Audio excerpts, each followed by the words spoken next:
kept pushing on, but then you went too far. When your ship has sailed and all your dreams are lost, everything is wrong, you feel like it's your fault. Just remember, I will be there for you, baby. Remember, there's nothing out there to get you, don't forget it. When life throws lemons, just call me. Just call me. Just call me.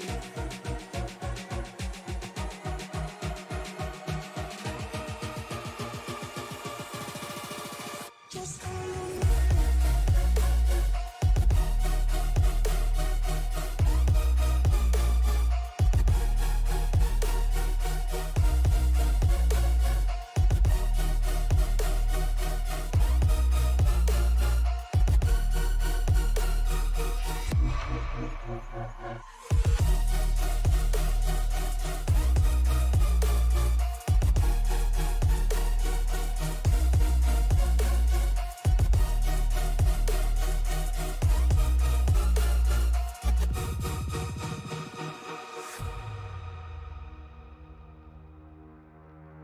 You're stronger now than you ever been.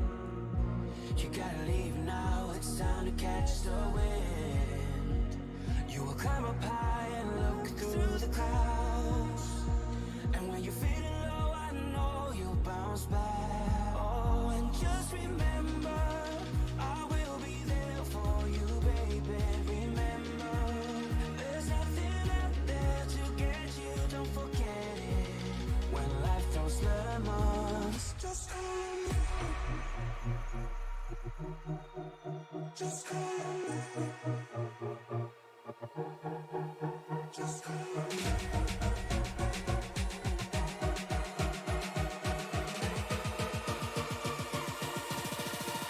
Just call me.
Welcome racing fans to Atlanta Motor Speedway for the penultimate race of the Stacy Strong Cup Series playoffs.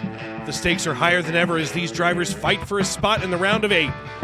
We're live from the Peach State where the track is roaring with excitement and the drivers are ready to give it their all. Let's dive into the action as we count down to the green flag. I'm Dave Regal here in the Tony Trapasso Memorial Broadcast booth alongside my brother from another mother, Mr. Alan Bergen, as we get ready to bring you all of the action from the green flag to the checkered flag right here on Sim Racing Media. And folks, glad to have all of you in with us tonight as qualifying is underway, as we are here finally at the beginning of the 2024 playoffs. We're going to take a quick look here at our playoff bracket. And Alan, as you slide into the booth, what a bracket we have right now as we get ready to roll here tonight. Yeah, I mean, look, a lot of points are on the line. These drivers have raced for 26 straight weeks to get to this point, and by golly, we're gonna have some kind of fun.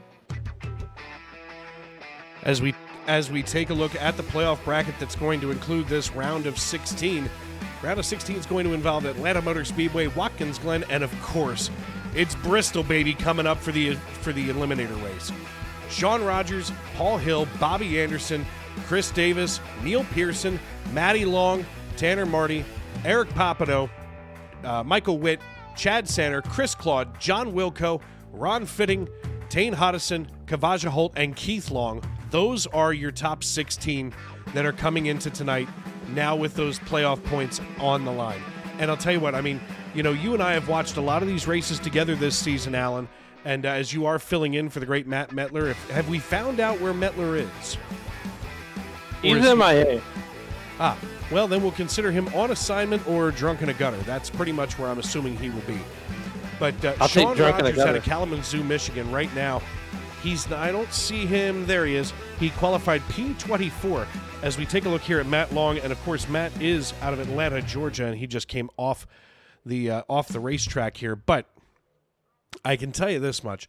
Matt Long is the driver that I'm going to be watching to closest tonight. He may not be highest on the timing line as he qualifies 27th this evening. It looks like right now we are going to have a full field, so this should be interesting. Watch out for connection issues as those things get ready to rock and roll. Let's see if we can get a hold of Sean Rogers as he was here. Where did I say he was? 25th here in the 44. Let's see here. Of course, now I'm moving too many things at once. Here he is. Hey, Sean, it's Dave up in the broadcast booth. You got a copy? Yeah, how's it going? Buddy, listen, here we are, week one of the playoffs. You lead the charge coming in here, obviously, and I haven't even checked the YouTube.com live chat, but I'm assuming Amanda's ready to scream her head off for you. She's not there yet. But what are you looking forward to, and how are you going to try to make your way into that round of 8 tonight?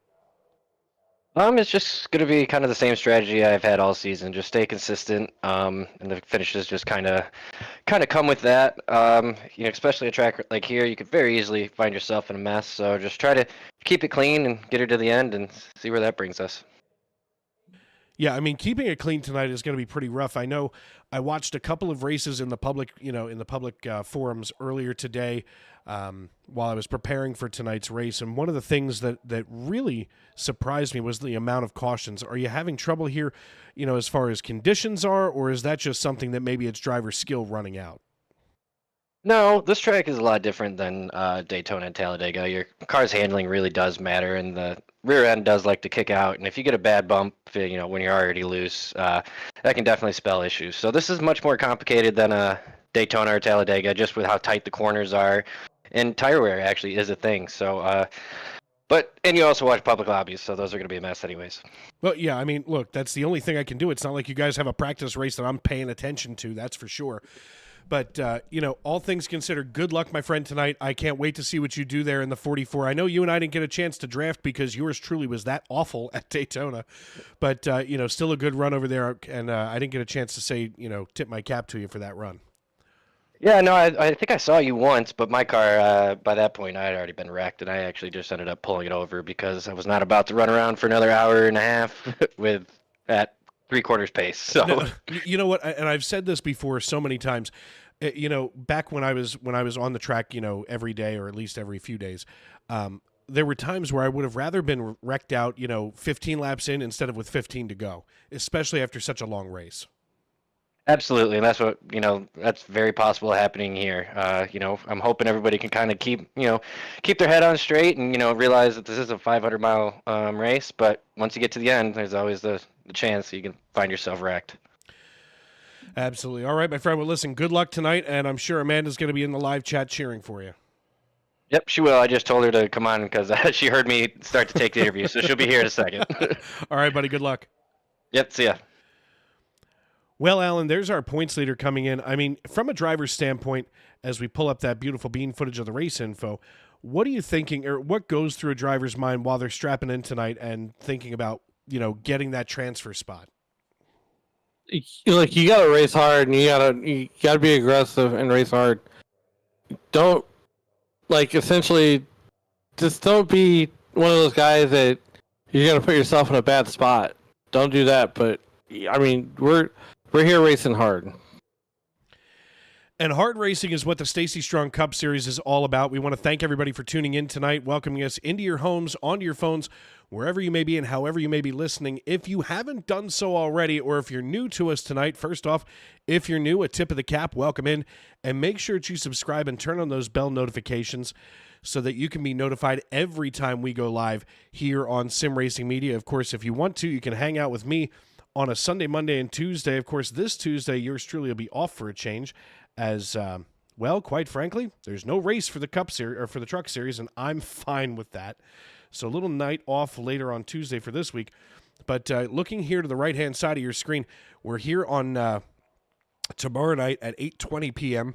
for the Monday Night NASCAR Xfinity Series. Then the Racers Elite Truck Series is going to be Tuesday night at Charlotte as everything reloads itself. That means that we have changed sessions here. The Western States Racing League is going to be your nightcap on Tuesdays. They will be at Auto Club Raceway. Then Racers Elite will be back-to-back on Wednesday and Thursday with the Xfinity Series at New Hampshire on Wednesday, and the Cup Series with yours truly back in the broadcast booth on Thursday. And Jordan Brockell joined me last week for the... Excuse me. All of a sudden, the beer and pork and sauerkraut has begun to creep up on me. But... Jordan Brockell was my new booth partner last Thursday night, and Alan, what a joy it is to hang out with that dude. Yeah, look, it's fun, but there's one small tiny error. We're at Talladega, not Auto Club. Talladega Auto Club, what's the difference? About a mile and a half. Either way, About a mile and a half. Know, before we get rocking and rolling, I got to tell you what, I am so proud of my brother. Last night, he made his debut in the UMP Sport Compact class at the Federated Auto Parts Raceway at I-55. That's right. You were at I-55 last night down in Missouri. Yes. In the real world. In the real world. So, made his racing debut. We missed hot laps because, all the safety stuff had to go on, and we have to practice that part of it. But nonetheless, we still had a blast. He brought it home, put it on the trailer, and the same condition it left with. Well, that's a good start. At least it's all in one piece. That's not the end of the world as warm-up has gone underway here. A little quick check of what tonight's conditions are going to be. Of course, here as we get ready to rock and roll, race going to be 260 total laps with 9 total tire sets for the event. Stage break's going to be at the conclusion of lap number 60 and 160. Those 9 tires are going to be just about everything tonight. I mean, you're looking at somewhere in and around 45 to 55 laps per set of tires and tank of fuel. And we've got a lot of guys in this league who are really good at saving their fuel, at keeping those tires cool. And I think that that's part of what makes this league unique, because we're an open setup league. Everybody's chassis is twisted just a little bit differently, whether it's for creature comforts or if it's just simply your driving style. And we have some guys that are just out here burning the house down. As right now we're taking a look here at Steve Herring just behind McAdoo, Pennsylvania's very own John Wilco. And, I'm always silently cheering on for Wilco because, who else would be representing the 570? Is that beer on the side of his car? And what kind of beer might it be? Speaking of which, Yingling Flight is the beverage of choice. I still owe you a Budweiser, sir. I haven't forgotten. You do. I haven't forgotten. Buzz driving is drunk driving, and here I am with a beer in front of me. Look, you can't.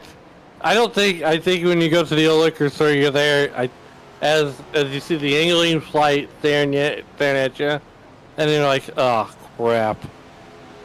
I literally do that every time. In fact, there have been times where I've looked at it and gone, if I did it, is that like a life change? Do I have to change clothing and the way that I walk or things like that? I don't know what happens when you consume a Budweiser. It was like when I started drinking brown liquor and I didn't know if I suddenly had to have my pinky out. You know what? I when in doubt, pinky out, right? Yeah, thanks, Patrick. As we're going to take a quick peek here at our weather conditions with just about a minute left here in the warm-up segment. Let's see where we're at here. 116 degrees the track temperature under 83-degree outdoor ambient air. So might be nice and comfortable for the virtual fans in the stands.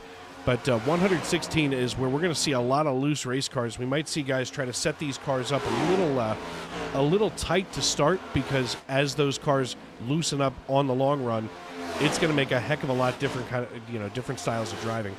And of course, we want to nod our head here to Trisha's Hope, which of course is our primary sponsor here in the Stacy Strong Cup Series. I encourage everybody to check out Trisha's Hope, as they are helping families dealing with cancer and getting their bills paid and things like that during, some of the most traumatic times of their lives. And you can check them out over at Trisha's Hope's website. And of course, you can also reach out to Brian Tarnowski right here in the Stacy Strong Cup Series. Do me a favor, Alan, since you're going to be number 2 tonight and hanging out with yours truly for a couple of hours here. Never mind, I still have the window open. Just want to peek in on a little competition that may be going on in the state of Ohio. You mean like a? Mean like a what? Never mind. There's a competition going on in the state of Ohio right now. These guys got on a plane and they flew up from Arlington, Texas, and they landed in Cleveland, where apparently Cleveland rocks. Well, right now, I wouldn't say Cleveland rocks. I would say Cleveland sucks, as the Dallas Cowboys currently beating the Cleveland Browns 33-10. As our good friend Tom Brady taking his broadcast debut. Do you realize, Alan, that you have more broadcast experience than Tom Brady? So there you have it. Put that in your hat. Yeah, but Tom Brady has perfect hair. God, he does too. I'm not. Look, he's the only guy that can go play 4 quarters of football and still have the hair. Yeah, I'm with you. Well, as we get ready to rock and roll here tonight, let's take a look here at our starting lineup. Bobby Anderson from Dirty South Racing, he's going to have the 18 car on the pole position. He'll be joined in the front row by my buddy Kavaja Holt here in the 00. Dalton Mobley has the deuce on the inside of row number 2 alongside of Tane Hoddison, while Michael Witt and Tanner Marty going to hold things together here in row number 3. Paul Hill and Chris Custer going to get things started in row 4, while row 5 and rounding out your starting top 10 is Chris Claude and Chris Davis. A couple of Chris's there, as Chris Claude is our chief cook and bottle washer here in the Stacy Strong Cup Series. Row number 7 going to be Noah Hamilton and Sean Kelly, while row 8 features Eric Popino and Timothy Cook. Richard Pruitt going to sit on the inside of Tyler Sexton in row 9, while Matt Cox and Mikey Mac McConville, he's got that ace sitting there. We're holding down your top 20, and I'm sure, I haven't looked yet, but Mama Mac probably sitting there in our YouTube.com live chat watching us get ready to roll. Matt Gaskins and Austin Call going to be in row 11, while row 12 is Cody McCorkle and Alexander Gangler. Row 13 going to be Brian Nonemaker and Sean Rogers, as Jeff Carson and Matt Long hold things together in row 14. Row 15 is Mark Johnston and Diego Rodriguez, as Neil Pearson and Keith Long going to be in row number 16. Row 17 is Logan Giesbrecht and Larry Miles, while Ron Fitting and Michael Caffrey will sit in row number 18. 35 drivers going to be taking the green flag tonight as we work our way into turn number 3. It's been a quick one getting through here so far. The iRacing.com pace car lights are out, and I have been excited because we're here in the playoffs of the Stacy Strong Cup Series, and this is what we've been waiting for since February. We now know who that top 16 is. We see all of those yellow banners on their cars. You can pay attention to that. We'll get those updated on our graphic, of course, as well. But right now, the iRacing.com pace car works its way out of turn number 4, makes the hard left turn down pit road. And the only thing that's left to do is it's time to wipe the visor and adjust the 5-point harness. Grandma, grab a Coca-Cola and settle in, because we're in Atlanta. Race fans, it's show time! That is so beautiful. But not as beautiful as Bobby Anderson, the Candyman, getting that early lead off of turn number 1. And Dave, we're in the peach state. Get some peach cobbler, my guy. But I was going to make peach cobbler, and I wound up making pork and sauerkraut instead. I was feeling a little German instead of a little Southern. Kavaja Holt works the high side. He's got Bobby Anderson to the low. Kavaja Holt, one of the only playoff drivers without the yellow banner here. As we drop down the tower here, we can take a look at this tonight. 36 drivers rocking, and 37 drivers. As Rich Jett and Alex Princeton are listed as 2 laps down. I don't know what timing and scoring is doing. That's a computer problem, not a me problem, that's for sure. As we work our way through lap number 2, we can see Kavaja Holt now starting to get a little bit of an arrow push here out of the 32. sorry, the 93, and now the 93 of Tane Hodison shoves him down. Whoa, switching lanes. Who is that? He doesn't belong back there. That's the 45 of Noah Hamilton, who just dove to the high side and now opens the door for Chris Claude to start working his way toward the rear bumper of the 74 of Chris Davis. Hey, need an arc. We know a guy. His name is Noah Hamilton, and right now he's riding on the high side. So we are working lap number 3 of the 260 laps scheduled here in Atlanta. And Dave, you know, I've ran an Xfinity official race here under these type of conditions, and you want a tight race car for this, so that way you can kind of save those tires and not let that car, you know, hammer down on the right side.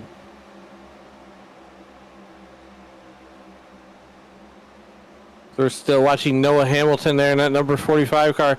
He's got the one car of Mike McConville, Mikey Mack here in that number 1 car out of Cape May, New Jersey.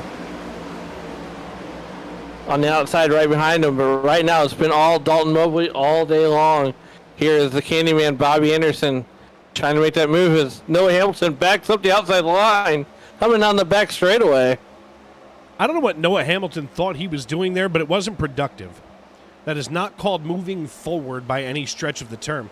Watching the deuce here of Dalton Mobley now lead the way as he's up 2 positions from where he had qualified. We see a little bit further back here, Jeff Carson in the 9. He's starting to work right behind the 24 of Richard Pruitt. Now, oh boy. Watch the 8. Oh boy. Watch the 8 of Gangler. He's all of a sudden the new Alan Bergen on the racetrack for me.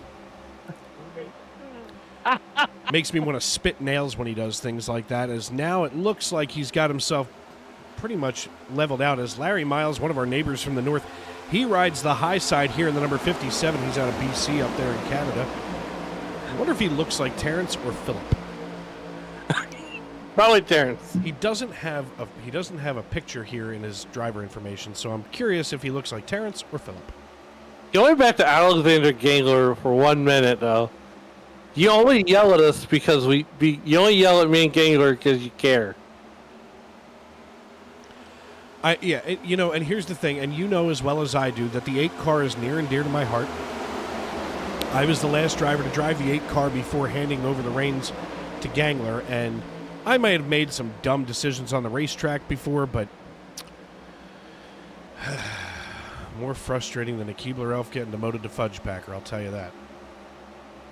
Look, me and Gangler are probably the only 2 people that will ever get an angry text from Dave saying "pit now." Listen, that night will forever live in my heart rent-free. All I could think of was, what are you doing, you idiot? That's all I could think of. And I couldn't say it live on the air because that would have shown bias, so that's why you get an all-capital letters text message from me. Good Lord. Hey, I'm probably the only person in your phone that's from... Who's this guy from High Ridge, Missouri? Oh, wait. Nah, I feel like when I watch you race, I think you're high on a ridge. I could be. There she is, Amanda Price, cheering on Sean Rogers as we've gotten ourselves up to about 30 viewers. Let's get some more here. I'm not happy unless we're in triple digits and I turn into a diva. Nobody wants that. Nobody wants that. As we work here on lap number 10, rolling out of turn 2 and down the backstretch, here we come. These drivers all set up for a long night here. And you know what? So far, everybody has really held their P's and Q's. They've done a really nice job, you know, keeping things together. And I'll tell you what, when you see these guys come out the way that they are, I mean, that snake that comes down the backstretch, when it's perfect like that, I'm a happy camper. Hey, I love NASCAR playoffs. I love SNN playoffs. Oh my goodness. Nothing sends chills up your spine. But I'll tell you this right now. I'm unofficially naming Amanda Price Queen of the Show. First one to chat, first one to say hi, she's Queen of the Show. I mean, you can say that, but Mama Mac is only a few hours from me down in Cape May, New Jersey. Like a couple of hours from me down in North Cape May, New Jersey. Hi, Mama Mac. As she checks in, let us know who you're watching, what you're paying attention to. Check in from wherever you are. I'm assuming that we've got a low view count tonight because football is back. And all is right in the world right now. In the real world, we've got baseball heading toward the playoffs. Oh, God. Never mind. I looked at the Cowboys game for just a second, and I shouldn't have. I really should not have. In fact, maybe I should just turn it off, but I can't. I can't. Deshaun Watson. We're gonna rename the Cowboys to the Hurricanes. That's fine. Uh-oh, something bad. Something bad's brewing somewhere. But anyway, of course, NASCAR is in the playoffs, as we speak right now. The real race going on down in Hotlanta. Then, of course, we have, baseball heading toward the playoffs. Football is back. Hockey is making its return next month. Lacrosse is only a couple of months away. I mean, and by the way, I guess basketball's a thing too. Whatever. But, this is the best time in the sports world if you're a sport fan. It's not enough to make me watch ESPN, but it's close. Yeah, you'd be surprised what you can find on ESPN at like 2 or 3 o'clock in the morning. What off-the-wall goofy sport you can find on there. Here's the thing. I just don't like the worldwide leader anymore. I don't. After they did what they did to Dan Le Batard, nope. No, sir. Well, NBC used to host a show called Poker After Dark, where it's like celebrities going up against pro poker players. First of all, you need to put more of a break between the word poker and After Dark, because if it's Poker After Dark, that's probably what happens in your bedroom with Mrs. Bergen. I'm just calling it like I see it. All I'm saying is Kevin Nealon. Is Sunday night a special night for you, just like it is for Al Bundy? Every night special to make a thing out with my wife. Good answer. Good answer. You will not be one of those. You will not be one of those who watch it die on sim racing media. Chris Custer here in the 66. He's currently running, down here on the low side. He swings high. I'm starting to pay attention a little bit here. Whoa, rubbing the wall for the tide ride. Easy. He's the last one in line, as now he sits in front of Paul Hill as he drafts up to the rear of the 94. That's Chad Sander out of Smithfield, PA. He drafts up to the rear of Tanner Marty in the 29. And there's a lot of the Pennsylvania contingent running here as we take a look at Duval, Washington's Tanner Marty. And, I talked to Chris about this, Chris Claude, a couple of weeks ago. And I said to Chris, how do you explain how many Pennsylvanians you have littering in this league? I mean, good Lord, there's me up here in the booth. That's fine. I deserve it. But then, of course, you have all of these other drivers on the track. There's nothing that says, Pennsylvanians, come this way. I think we should rename this, instead of Sunday Night NASCAR, the Keystone League. Or Pennsylvania versus everybody else. Like, outside of Chris Davis, Tane Hodgson, Nolan Hodgson, and a couple other guys. It's not a disease of the spleen. Hey, look. We're the only Midwestern people in the league. You go ahead. You keep that. You can have it. Hey, there's nothing wrong with being smack dab in the middle of the country. Besides humidity. And the beer you drink. Hey, we'll go with that. I'm just saying. As Mama Mac says, hey, I'm a Cowboys fan. Atta girl. I guess she was referring to me calling the Cowboys the Hurricanes because, that all starts... Look, it's all exciting at first, but then it all ends in disaster. Look, I have bled Little Blue Stars since I'm a child because why not? But in the last 30 years of my life, they haven't done jack. And that's fine. You know what? It is what it is. I wore my Cowboys apparel out of the house today because it's week 1 and I got talked to. I got a talking to. Uh-oh. Went over to the East Norden Community Day event, oddly enough, in East Norden Township, and got out of the car, walking across the parking lot, and the first person I see is the fire chief. Give him a handshake. He goes, "Jeez, I didn't know you were a Cowboys fan." And all of a sudden, our relationship is going to have to change. Fire police captain, 2 police officers. You have to understand, I lived a life of service.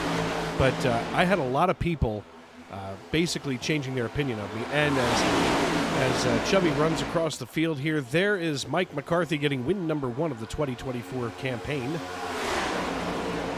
God, I can't stand him. It'd be nice if Jerry Jones sent him to Siberia. Hey, a win's a win, and Tanner Marty going to dive down to the apron. Oh, we got big problems coming out, too. Oh, no. A lot of cars are involved in this one. And, ladies and gentlemen, there is no faster pairs in this league. We can't hit the reset button. We're sitting on pit road for this one. I do apologize for the awful connection that happens every time we wind up having a large wreck in a large field on a large racetrack like this, but unfortunately, Sim Racing Media doesn't pay me enough to get a brand new video card, just saying.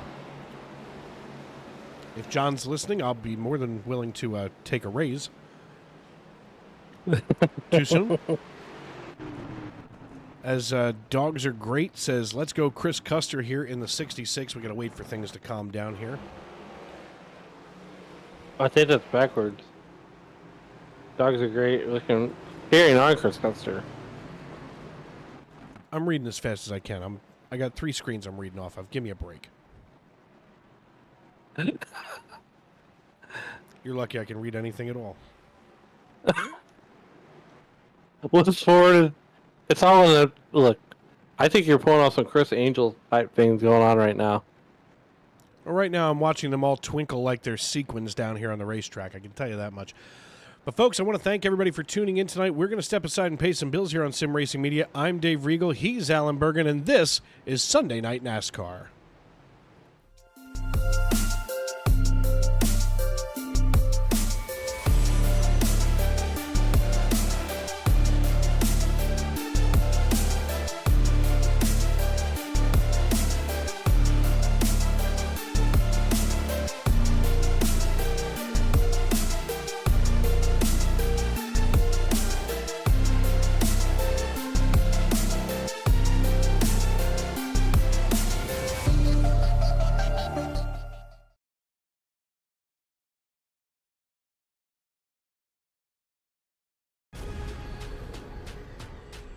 The most realistic online racing sim ever made. This is iRacing. Detailed laser scan tracks, fully dynamic real world cars, and over 50 series to choose from. 6 online world championships offering over $400,000 in annual prizes. This is the original esport racing game. This is iRacing.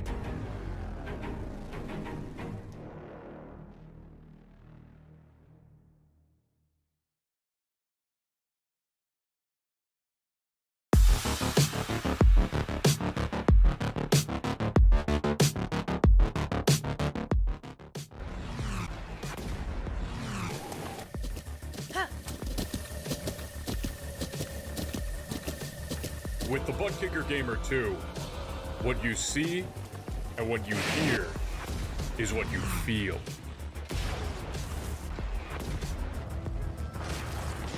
Butt Kicker.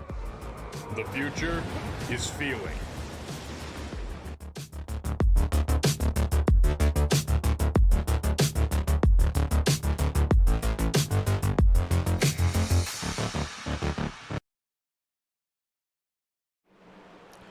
Welcome back to Atlanta Motor Speedway. Dave Regal and Alan Bergen with you here in the Tony Trapasso Memorial Broadcast Booth. 26 laps in the books tonight as Kavaja Holt going to be our race leader. We wait for that connection to stabilize. Of course, that happens just about every time we have a major incident with this many drivers on the field. So it's going to be Tane Hodison and Kavaja Holt on the front row.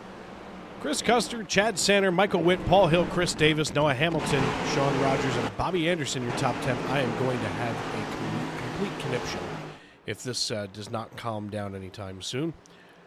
Kavaja Holt gets ready to take the green flag. He's on the inside, hits the Geico restart zone, and we're back underway. Holt takes off and down into turn number 1. And he's got the 94 Chad Santa right there behind him, tucked in.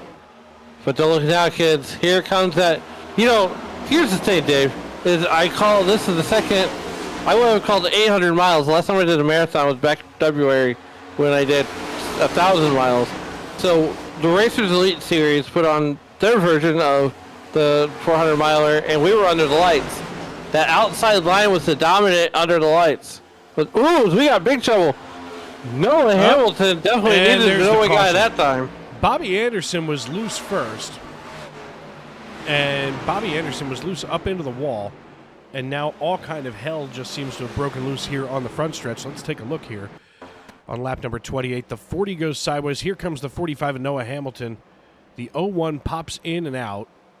Ay vey.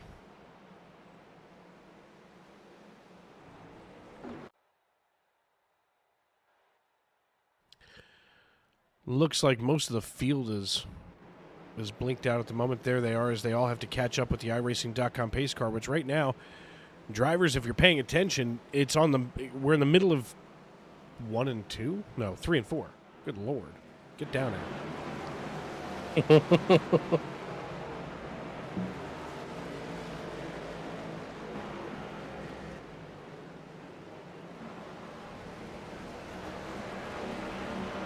What position is Noah Hamilton in? Noah Hamilton is in the position of on pit road. Yeah, Noah Hamilton came down pit road as we take a look here. Kavaja Holt now catching up to the pace car. Plenty of drivers down on pit road getting service, and it's going to be a while for many of them. As we're just about halfway through stage number 1 here from Hotlanta. Of course, home of Coca-Cola. John Pemberton mix a little yummy in there. Your Chris Claude's famed Atlanta Braves. I was just going to ignore the Braves. They ruined my childhood. I grew up in a time of Andrew Jones, Chipper Jones, Greg Maddux, John Smoltz, John Rocker. But here's the thing, you're a Cardinals fan, you're over there in St. Louis, they don't bother one another. The Phillies had to face them 19 times a year, whether it was here in Philadelphia or down in Atlanta. And they ruined my life. They did. Fair. What position is Noah in? It says Noah Hamilton. Oh, I see why you were saying that earlier. No, he's in 37th. Not doing that great. Yeah, he's like the hotel, the extended stay hotels.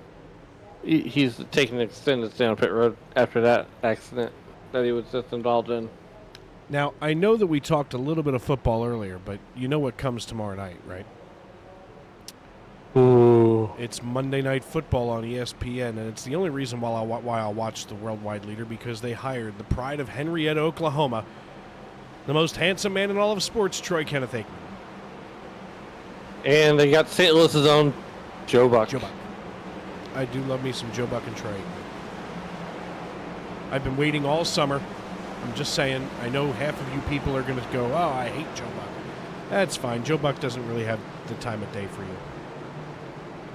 I mean, Joe Buck is a nice guy.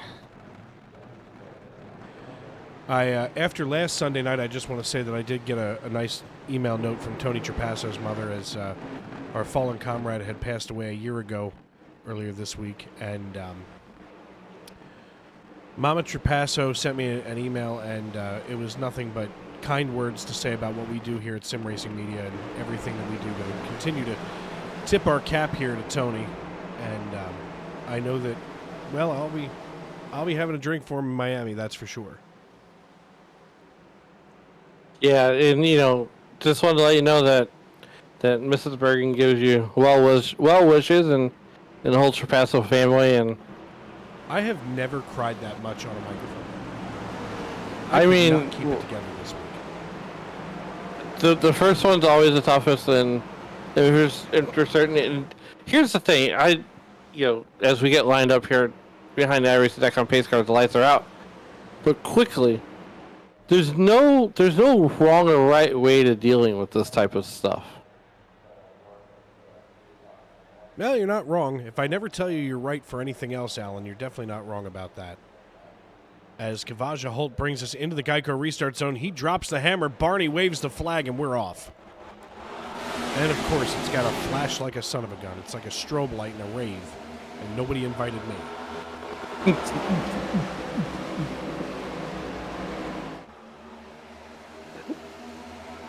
Oh, man, we're off the rails now. Here comes Chris Davis on that outside line, making it work, making it happen. Sean Rockin' Rogers glued to the back bumper like he's got Loctite on the back bumper there. A little bit deeper to get some space between them right now. There they go. Now exactly. And here is Chris Davis up 9 positions. Sean Rogers up 23 positions. Basically, your top 8 have not come in for pit service yet. Everybody else down on lap number 24. So about 10 lap older cars for Davis and Rogers. But Rogers is one of those drivers where I can almost guarantee and bet you dollars to donuts, as Grandpa Evans would say, that man up there has a plan. He does have a plan. As those 2 beast mode cars are hooked up, and oh boy, Sean Rockin' Rogers on the high side. And Dave, here we go. The high side's working. There's no one on the inside line. It's all high side right here. And it's almost as if I want you to look at something too, back a little bit deeper in the field. These guys are 2 by 2. About I want to say row 5. The inside line, they're starting to come in a little bit. But that inside line, deeper as you go into, or the outside line as you go deeper into the run, starts to come in, and that outside line starts to go away. Yeah, this is not like Daytona or Talladega when you're drafting, because, you know, Daytona and Talladega, there's a lot of speed locked up on the high side. Come on. Well, this is just about frustrating. Let's see if we can do this. How about some of that? No? Of course not. God forbid. Folks, we're going to step aside and go to a commercial break and see if we can fix some of these graphical issues, because tonight it does not want to, for whatever reason, does not want to, or not, there it is, cooperate with us. And of course, here I am building the airplane while it's in mid-flight. Dave Regal and Alan Bergen will be right back.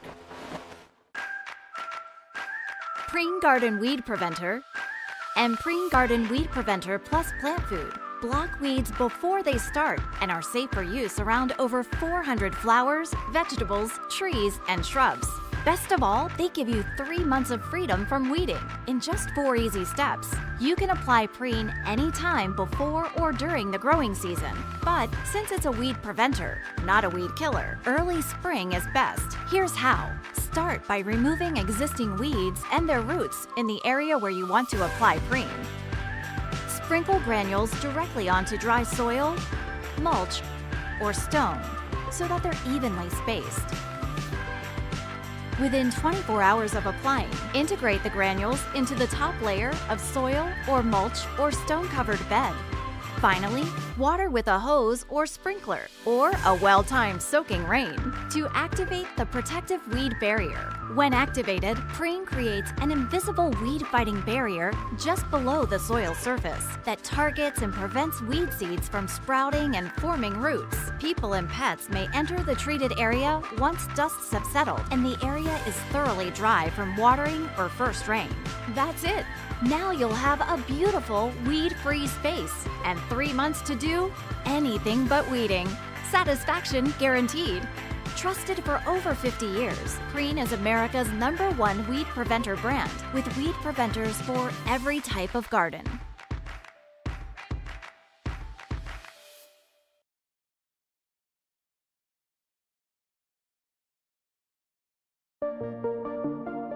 Care.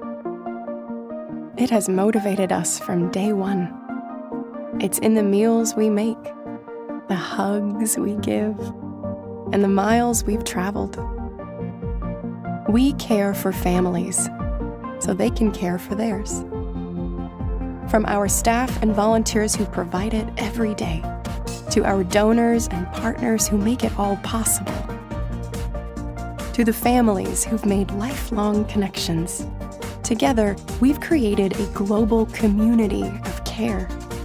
One that provides emotional, mental, and financial support for families and their children. And all this care has turned dogs into best friends. Long nights into brighter days. Moments into milestones. Strangers into family. We've built a lot at RMHC. More smiles, more hope, more care. And we plan to build even more. Join us as we celebrate 50 years of RMHC. The most realistic online racing sim ever made. This is iRacing. Detailed laser scan tracks, fully dynamic real world cars, and over 50 series to choose from. 6 online world championships offering over $400,000 in annual prizes. This is the original esport racing game. This is iRacing.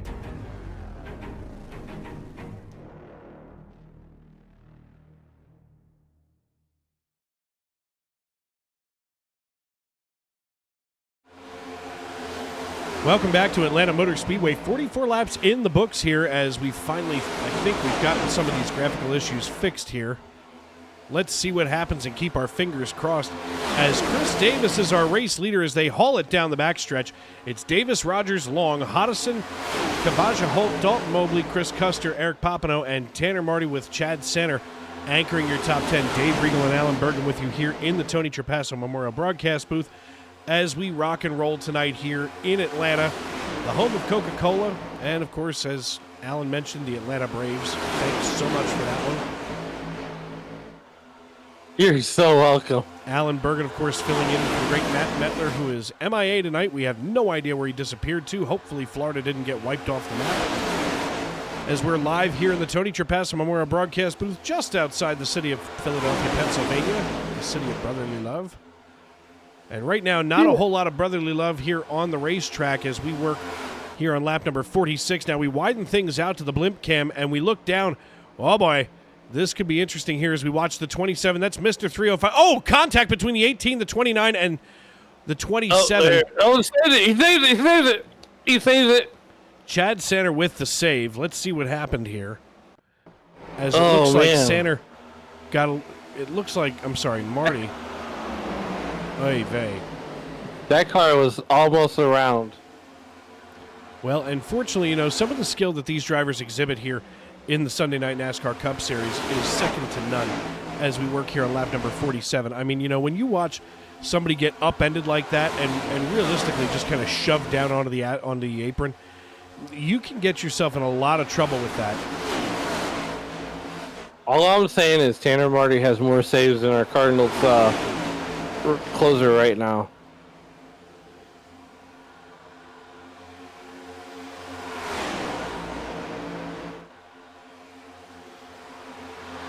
Meanwhile, back at the ranch, Matt Long and Chris Davis battling it out side by side. Sean Rockin' Rogers is essentially on the top shelf where Mama hides the cookies. And, well, here we go. Chris Custer right there with him. And there we go. We see the high side coming in once again as these guys are going to get a little bit looser, deeper into the run as we go. 49 laps in, and here they come out of turn number 2 onto the back chute. With three wide. Three wide. Oh, God. That can only be trouble. Watch Paul Hill in the middle. He's got the 66 of Custer. Now, the 97 of Matt Long takes a bump from the 00 of Kavaja Holt, and there's still three wide. Paul Hill looking for a place to go. Let's get that tower out of the way. All of a sudden, we go into the diamond pattern, and Paul Hill is the center facet on that diamond. Is now it looks like Matt Long going to take another little bump draft here from the 00 of Kavaja Holt. They start to make room just behind them again. So all of a sudden, it may be time for some of these drivers to start making some hay here and push forward. We see that happening on the high side as we go back here to our regular cam. But let's go on board right now with the 66 of Chris Custer. And as we head here to the nose.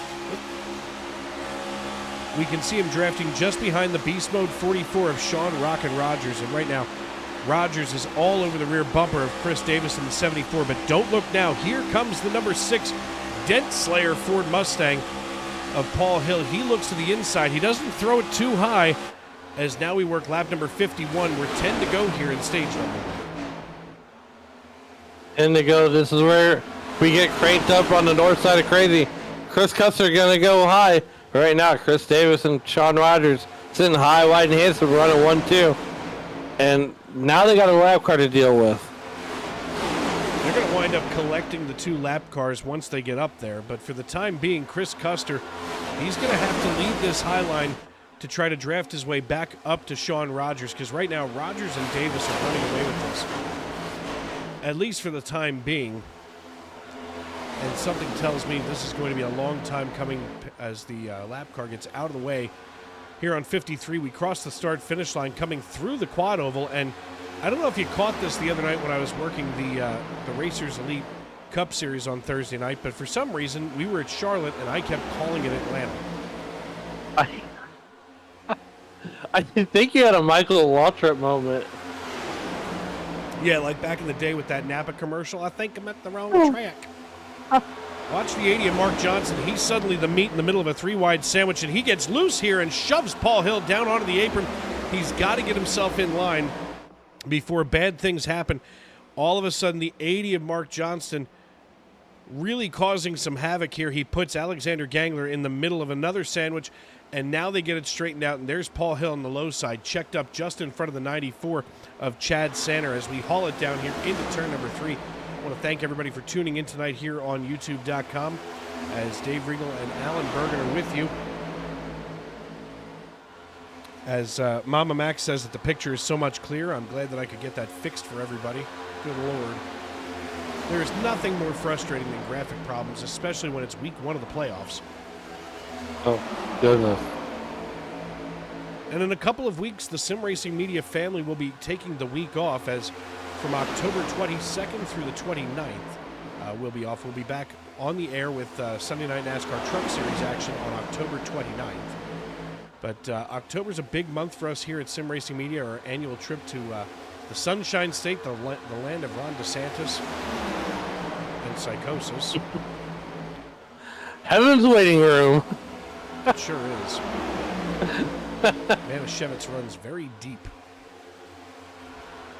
I gave my wife a wonderful gift idea for either Christmas or birthday this year. Divorce? No. No, just looking out for her. Look, in December, at the fabulous Fox Theater here in St. Louis, Missouri, an evening with Chevy Chase as you watch National Lampoon's Christmas Vacation, and then he comes in for a Q&A with his wonderful wife, talking all things National Lampoon's and anything Chevy Chase. You know, not for nothing, but I have heard from other people who have done the evenings with Chevy Chase deals that he is apparently a giant dick. So, look, if you want to go. Tell me all about it, but I'm curious to know if the things that I've heard from other people are true. They tell you don't meet your heroes. Well, I mean, Chevy Chase is not my hero. Here's the thing, though. Up in Rockford, Illinois, they got an evening with Peter Billingsley where you watch A Christmas Story, and then he talks about the movie. Oof. That would be a thing to go see. Let me quick poll the audience here. Okay, well, nonetheless, while Dave's doing that, the Candyman Bobby Anderson leading Matty Long here. They come down the back straightaway working lap number 59. And right now, the outside line, this is looking more like a Darlington race where you're going to get up there on that cushion or up against the wall. Right now, though, Bobby Anderson looking high, wide, and handsome. 27 sideways back here in the quad oval. No. They are all kinds of everywhere. Oh no! Who was that? That a second hit? Car? That was a second hit. Oh no!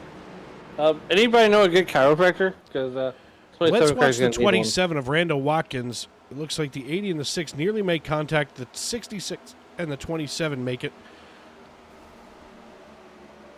Here comes, wait for that second hit. I want to see who Custer. came in with the second hit. Oh! That's the double deuce. Now the question is, who's that? Because I don't have a 22 on my list. Yeah, I do. Sean Kelly. Okay. Let's run this back real quick and see what might have happened here, because good God, that looked like it was painful as we're going to go on board here with Sean Kelly. He's just behind Mikey Mack.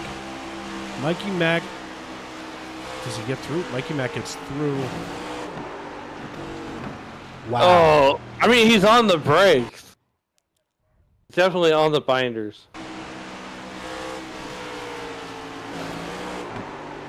Yeah, I'm not sure what might have brought that all on, because good Lord, that's a mess.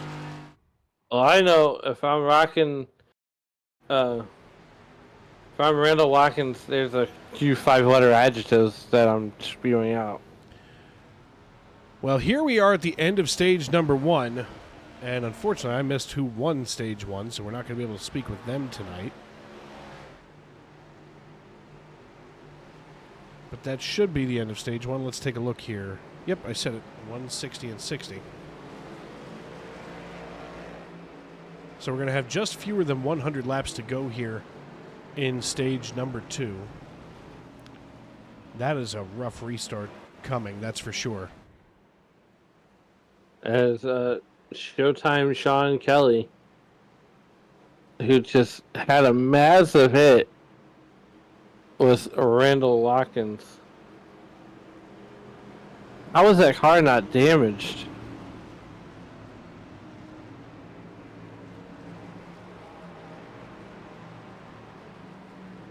When we go back green flag racing, it's going to be Sean Kelly, Bobby Anderson, Matt Long, Chris Davis, Sean Rogers, Dalton Mobley, Eric Papineau, Mike McConville, Paul Hill, and Kavaja Holt. That will be your restarting top 10 as we get ready to rock and roll here at Atlanta Motor Speedway. Of course, here we are in the Cup Series playoffs, as you can see there in the upper right-hand corner of your screen, brought to you by Tricia's Hope and the Stacy Strong Cup Series. We want to thank everybody for supporting those who support us and everything that we do here, as now Bobby Anderson going to stay out there as Sean Kelly dips down to pit road, as well as Mike McConville. So maybe they got a little bit more damage than originally expected. Let me just tell you, sir, I know that we had a brief conversation on Discord about this, but pedicures, total fan. I bet it's relaxing. Right now, I have the nicest Tootsies of anybody in this company. I hate feet. Unless I'm in a shower or a swimming pool, you will not catch these patoots out. No, anyway. I'm just saying. Look, I'm borderline starving mine of vitamin D, okay? No, I'm telling you right now, best pampering experience of my life. And I used to like the fact that the barber uses hot lather and a straight blade on my head.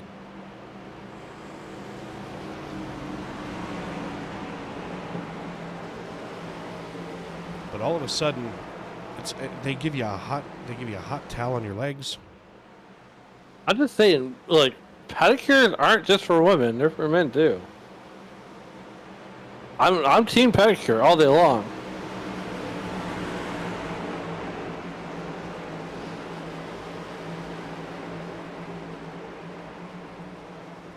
Meanwhile, coming back to green, Noah's Ark style, Matt Long, the Candyman, Bobby Anderson through the Geico restart zone. We are down and away here at Atlanta on lap number 64 to start the second stage. And Dave, now we're in the second stage. We're going to see that outside line prevail more than ever as the track temperature starts to work its way down to the, as you call, the witching hour. And these guys are going to get more grip. As I'm telling you, I would have started that car on a little more on the tight side than the loose side. Well, as we Meanwhile- get restarted here on lap number 64, now we click over to 65. Bobby Anderson is going to be leading the way for the time being out of Mansfield, and he's going to lead Matt Long out of Atlanta, Georgia. Now, Matt is one of those drivers that we saw him earlier on in the season, often a bridesmaid, rarely the bride. I mean, what's it going to take for him to be the bride this time? As Sean Rockin' Rogers is right behind him, Amanda Price cheering on Sean Rogers in the YouTube.com live chat.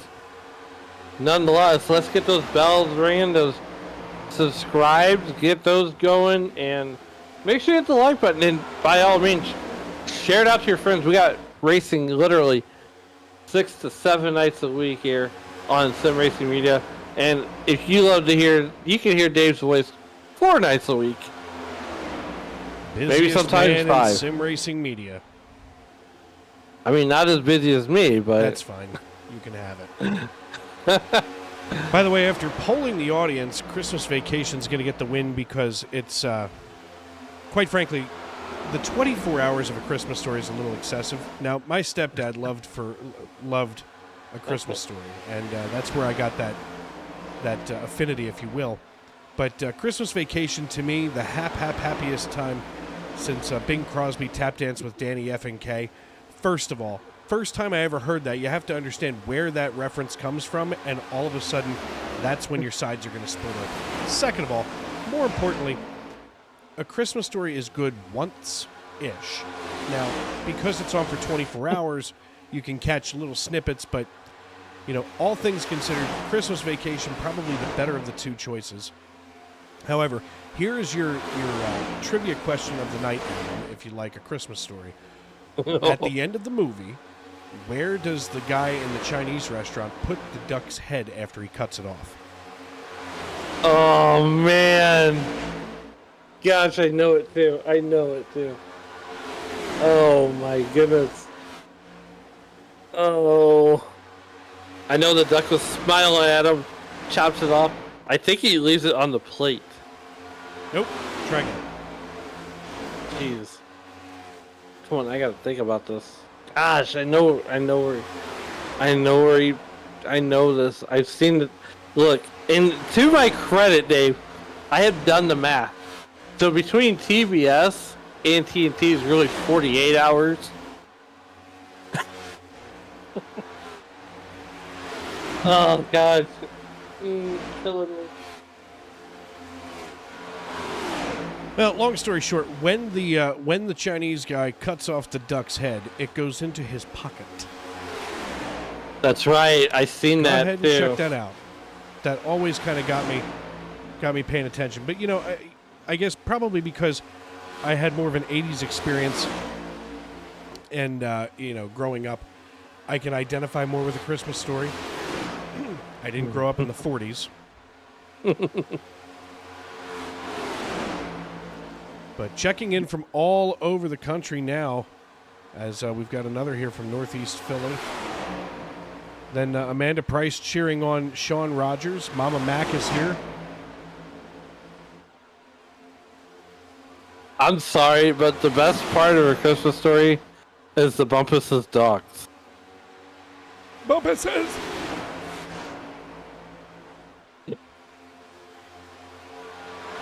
Now we did watch. So last season, we did watch A Christmas Story Christmas. For what it was okay. But I am an OG. I have not one leg lamp, Dave, but I have 2 leg lamps. Well, at least that way, if you're going to go for a walk, you've got a pair of legs to go on. I keep one at work in my locker, and it comes out. They know the day that we come back from Thanksgiving break, that lamp is getting broke out, put on my desk, and the owner of our company goes, "Alan, I almost came and got your leg lamp and put it in our December all-employee meeting." Well, look, everybody needs to be entertained some way, somehow, and quite frankly, I don't know how your wife hasn't committed homicide yet. She hates that movie. I'll bet she does. So sorry for her. A 3.08 second gap is starting to form now between Eric Papineau and Paul Hill as we work here on lap number 75.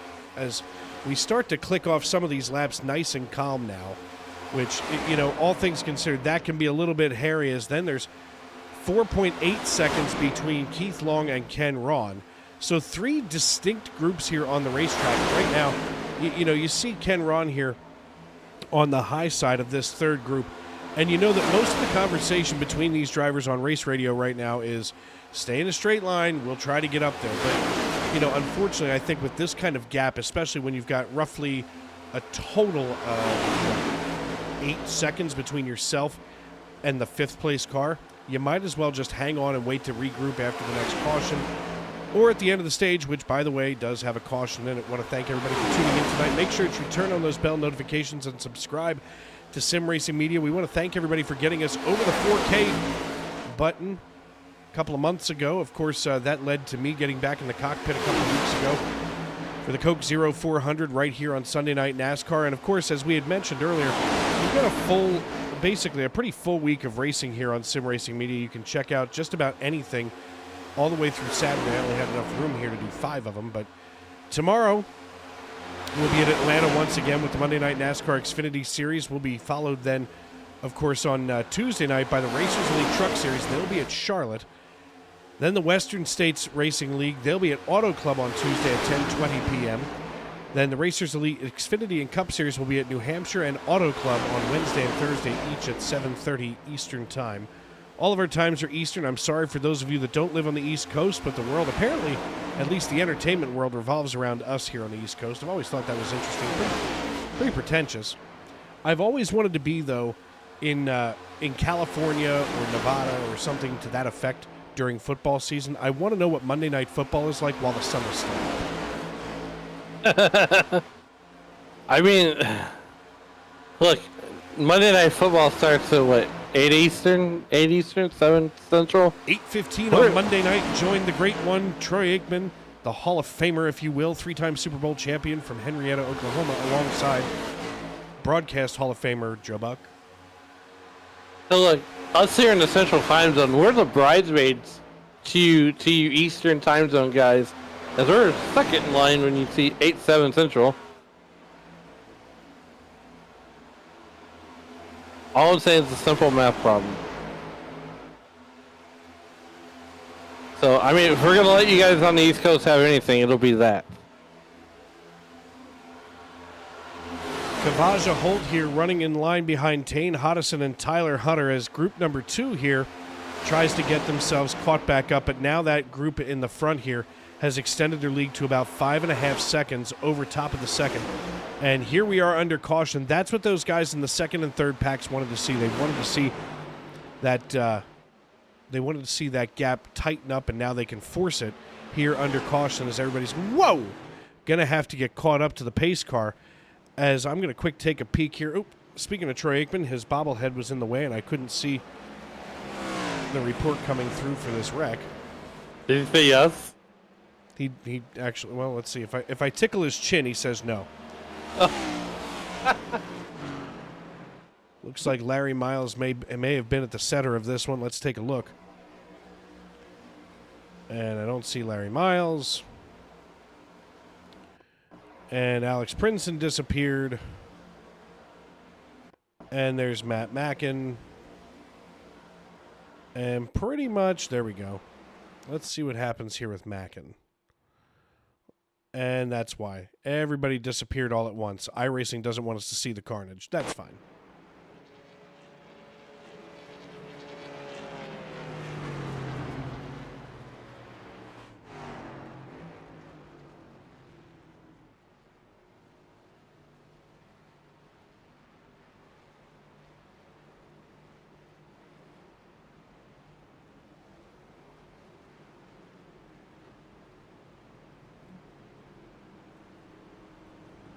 Working lap number 83, we got, looks like wholesale pit stops. Eric Papineau is going to stay out in that number 17 Chevrolet. Also, the Candyman, Bobby Anderson, he's going to come down pit road. Michael Witt's going to stay out in that number 88 car. 3 drivers staying out. Papineau, Gangler, and Witt, as Alan just told you. Now Bobby Anderson and Matt Long going to come off of pit road. Now that's going to obviously put Bobby Anderson and Matt Long in a pair of rocket ships as they go on to shoot past them. But a lot of these drivers that you see tonight here on the left-hand side of your screen, they're down on pit road and they're down on their luck. I mean, first of all, Cox, Rodriguez, and Giesbrecht, they didn't even make it. Herring is still sitting down on pit road, and it looks like he's going to be rolling off momentarily. A lot of these drivers getting themselves back underway as we're on lap number 83, so just about halfway through here, stage number 2 on our way to lap 160. This race is so much longer without the stage points. Or without the brakes. You know, I'm kind of glad they do the stage brakes. Stage breaks are good. First of all, it keeps the competition tight. I mean, especially as the racetrack is going through the changes that it does. I mean, right now, even as... Of course, I'm still trying to play with this new monitor here on the left-hand side, so I'm still trying to get used to where everything belongs. We started the race at 116 degrees on the asphalt. We're down to 111. We need to go about 20 more degrees, which that's not going to happen for the racetrack to go pretty much optimal grip on the asphalt.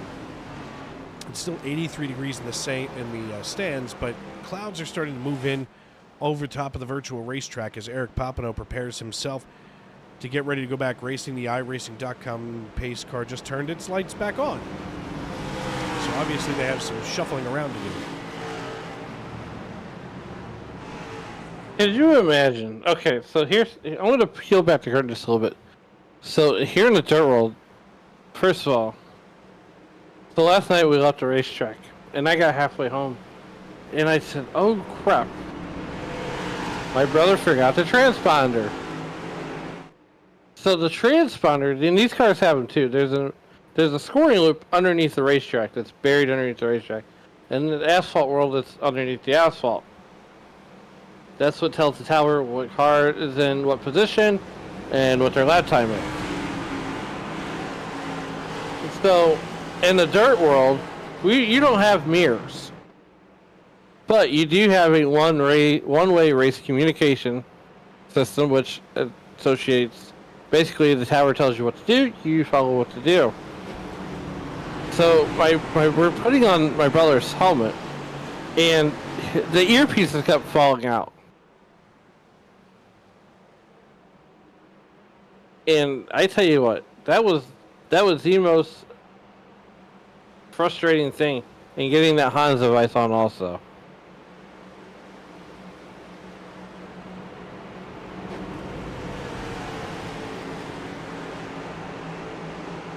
Now the thing about the scoring loops... Can I ask a question, though? How do you forget the transponder? That's like forgetting your wallet before you go to the casino.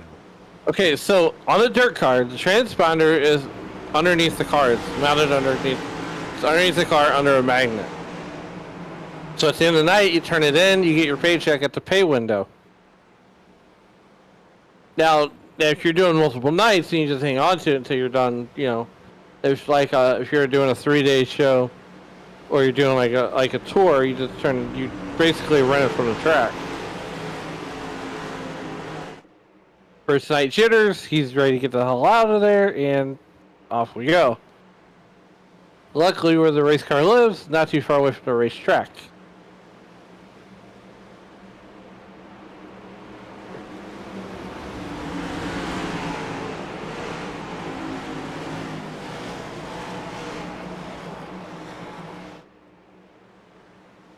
Meanwhile, Alexander Gangler in that number 8 car, Eric Papineau in the number 17 car, doing it Noah's Ark style. Michael Witt there on the inside of row number 2. And on the outside, he's got the Candyman Bobby Anderson. The iRacing.com pace car pulls off of the racetrack. Gangler, Papineau on the button here as we get ready to come to the Geico restart zone. We are down and away on lap number 85 and headed towards turn number 1. As they get back underway, Eric Papineau leads us here on the low side. He's got the Liberty University Chevrolet Camaro cranked up to crazy as he's going to lead Michael Witt in the 88 PepsiCo Chevrolet here out of turn number 2 and down the back chute. Everybody getting themselves nice and organized here once again as we see a couple of drivers with connection issues deeper into the field. But at this stage in the race, these guys, they've got to kind of settle themselves in. They've only been out there for just under an hour. 86 laps in the books, 87 as we click past the start-finish line. And you don't want to get yourself too big too soon, that's for sure. You don't want to, well, basically, you don't want to outperform your equipment, if you will. They have pills for that, though, if you have that problem.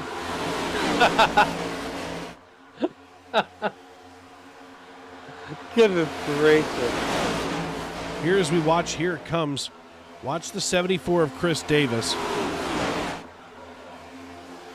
Oh my. The 74 of Chris Davis, I'm sorry, the 74 of Chris Davis, good lord. Here on the low side, behind Kavaja Holt, that red and silver car, he's got to hold back the 69 of Tyler Hutter. And Hutter trying to get his way up there, but it just doesn't seem like he's got the push that he needs from his rear end. Now all of a sudden the 71 and the 29 with a run going into turn number 3. Yeah, here we go. Tanner Martin in that number 29 car on the outside. Dave, we've seen this all race long. That outside line is a bit stronger than the inside line. But here comes that 09 car of Timothy Cook on the outside as he is making his way up to the front of the field. And now, I talk about the timing lines, and that's what they call them, scoring loops, right? They're strategically placed on the racetrack. And, that's how NASCAR, whenever the caution comes out, green, white, checkered, they go back to the last scoring loop that the cars had crossed before when the caution came out. Well, timing and scoring is definitely a kind of a frustrating thing. And speaking of frustrating, more frustrated than a Keebler Elf getting demoted to Fudge Packer has to be the driver of the number 9. That's Jeff Carson out of Cross Junction, Virginia. Jeff is one of those drivers where, first off, he is a setup, he's like a setup savant, so to speak. He spends all week trying to build these setups and get that car twisted just where it's got to go. And unfortunately, here he is buried back in 18th position, not having a good night. And the other thing that really can frustrate Carson, like a Keebler Elf, is, getting himself just the least bit nicked up. Now, tonight, he's held it open pretty wide here in the Micro Center Harley-Davidson motorcycle, number 9 Toyota Camry. But right now, behind the 74 of Chris Davis, he's got nothing to do but wait. That's 2 dangerous places for you, Dave. Whoa! Speaking of scary, just as we come off of Jeff Carson, now they're 3 wide behind him. And that's one thing that you don't want to hear. Oy vey. That's one thing that you don't want to hear from your spotter. 3 wide, you're the meat, and somebody just got put in the cuck chair.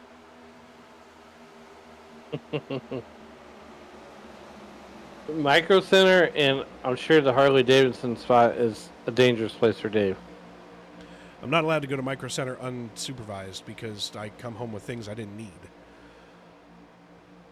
That's why you go in, you go online, you put it in your cart, you go pick it up, and you leave. You don't make eye contact with anybody. You just give them your card, say, take my money, and leave the store. But it's fun. The next purchase is going to be a 3D printer. It's coming. Oh, boy. The things you can make with a 3D printer. I know.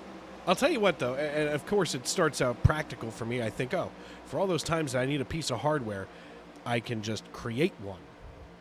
But then, of course, I know that I'm going to have little dumb stuff sitting everywhere. Suddenly, I'm like Andy Dufresne in Shawshank Redemption making a chess set. You're going to have people coming over. Dave, what are you making? Oh, a chess set. Yeah, just need a rock blanket and a 3D printer. We'll be fine.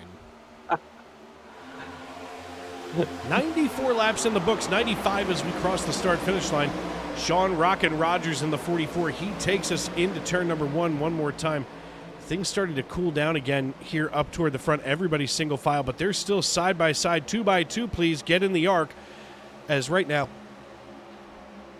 the 33 and the 8 kind of hooked up, but See, Gangler heard me talking about him, and all of a sudden he decided he was going to do something goofy. I mean, look. I'm the guy that, who's this goofy looking at? Oh, that's just my buddy.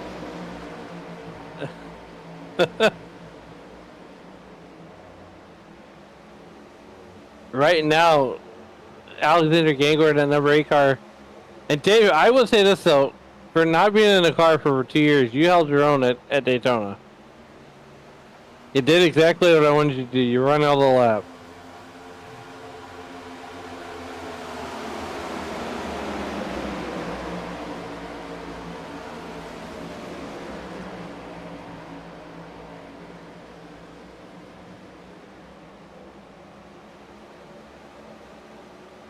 Meanwhile, back here at the ranch, you got Ken Ron up there in that 33 car.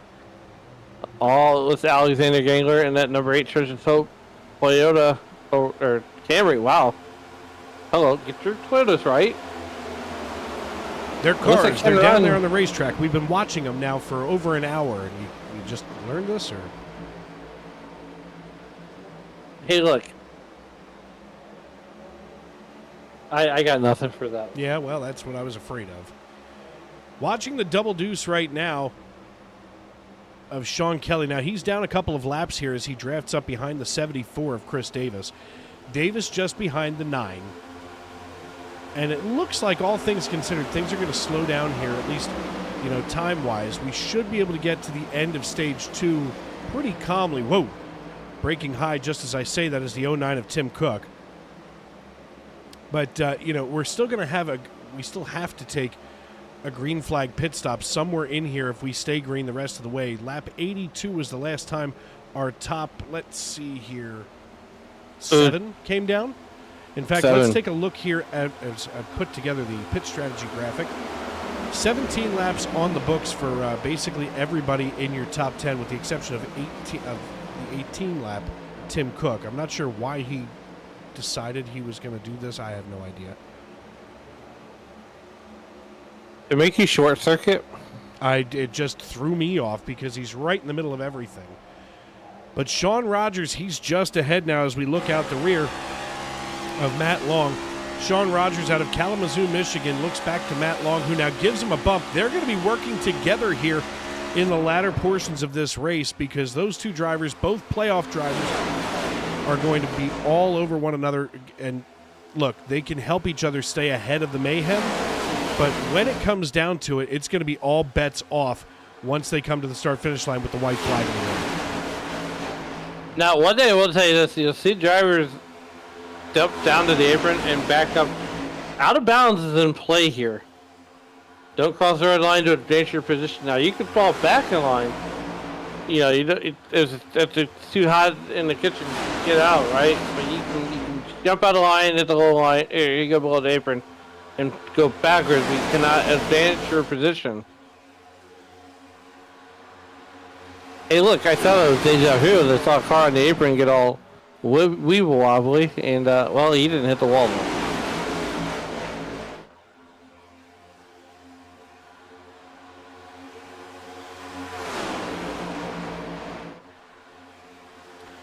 Matt 103 Long. in the books as we take a look right now. Jeff Carson has just jumped himself up into 5th position. All of a sudden, he's got some... What in the hell is that? Get off the apron. But Jeff Carson all of a sudden has a lot of help from the 74 of Chris Davis. They start to push their way up through here. Carson holding the low side. He's been saving something. Maybe he heard me talking smack here on the broadcast. Yeah. Here comes Jeff Carson trying to make that inside line work, and he's got Beast Mode driver Chris Davis right behind him. And here comes Ken Ron in the 33 car. The double deuce, giving him the bump. Gangler giving the bump to the double deuce. Chris Claude, though, yeah, I'm just going to ride around.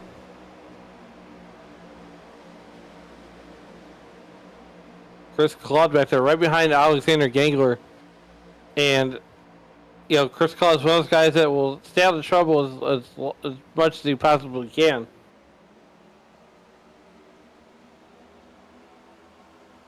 Oh, no. Bad bump. Bad bump. Just watch him go like an accordion played by Myron Florin. Here we are. Whoa. Easy there, big fella. Here's the thing. Carson doesn't usually run this high, and here's a non-playoff driver. Now he's up here duking it out with the big boys. As now he's side by side with Kavaja Holt, and I know that he and Kavaja have tangled a couple of times over the years, but it's usually not either of their faults. It's usually them getting tied up in someone else's mess. And believe me, that's true in real life and in racing. Don't get wrapped up in someone else's mess. As now to the inside of the deuce, and now the 29 of Tanner Marty is Jeff Carson. Sorry, I had a brain fart there. I didn't smell burnt toast, but I was close. Whoa! There goes the 80. Mark Johnston doing a little bit of landscaping here. I don't think that's the way you do that. Easy there, Gangler. Gangler just saved it. That car was spun out. And the rest of the cars scamper away unscathed. I mean, look, Alexander Gangler might catch a penalty for unsafe pit entry, but I can guarantee you this, that unsafe pit entry is a lot better than a wrecked race car. 108 laps in the books. We're working our way toward lap number 160. Dave Regal and Alan Bergen with you here in the Tony Trapasso Memorial Broadcast booth. And we want to thank everybody for tuning in. Thank you for welcoming us into your homes, onto your phones, wherever you may be and however you may be listening. As Sean Rockin' Rogers leads the way as he is the Pied Piper of Georgia. And I'll tell you what, right now, he has got a rearview mirror full of Matt Long.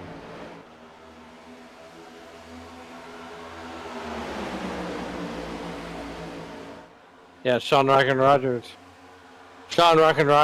Matt Long. 109, 108 in the history books, working lap 109 of the 260 that's going to be run here today. And don't look now, but here comes Keith Long in that number 71 car, running right there, just in the 4th position. Kane Hodgson up there in the 9th, or in that 93 car, up there in that 3rd position. Rogers is long, both up 20 spots. 24 to be exact for Rogers and 25 spots for Matt Long. Well, as Sean Rogers is trying to set the tone here for his playoff run, he at this point is kind of like General Sherman making his march to the sea as he is burning it down here in Atlanta on his way toward what will next week be Watkins Glen, but obviously he's going to have to go out to Savannah, make a hard left and come up the coast. But I'll tell you what, Rogers has been dominant all night long, and there is just a trail of flame and disaster behind him. Kind of like the Cowboys season? The Cowboys season isn't even a dumpster fire yet. Hey, look, I'm just preparing you for, like, Thursday night or any night of the week where you and Jordan are working together, and, well, he just brings the Cowboys, because then I get the early shots, and he just gets to pick the bones. How's your football team in St. Louis? Doing well? Hey, no. I want to know how your football team in St. Louis is doing, Alan. Oh, we're not existent. You wouldn't let them sell it to somebody who was from Cape Girardeau. By the way, how can you have a cape in Missouri? The only people that should have capes in Missouri are magicians and people of questionable habits. There was a man from Cape Girardeau who wanted to buy the St. Louis Rams, and the league said no. Instead, they moved them to Los Angeles. Hey, I got the Gateway International. You can look up famous people from Cape Girardeau, Missouri, and figure it out. There's a few of them, but I don't know any of them. There's the one who wanted to buy it. Well, it isn't me. No. Look. I was curious. I mean, if you're going to talk smack about the Dallas Cowboys, you might as well have a team to root for in St. Louis. I root for anybody in the NFL. And Chris Davis goes for a ride, and we're under caution here at lap 115. You know what? I'm going to wear a Dallas. I need to find some of the Dallas Cowboys.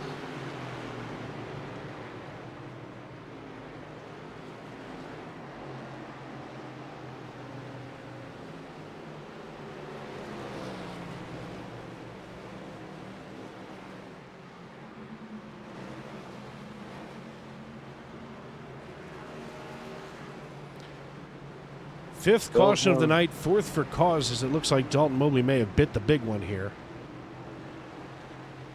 And let's take a look. There's Dalton Mobley. Nobody takes a race car to the face like Dalton Mobley as he just brushed off the 74.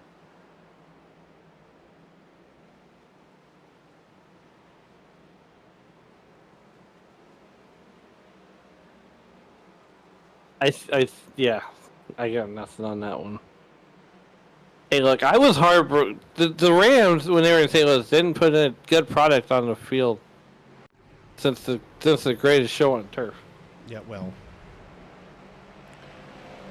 I'm just saying. It's week 1. The Cowboys and the Eagles are undefeated. So, and here we go.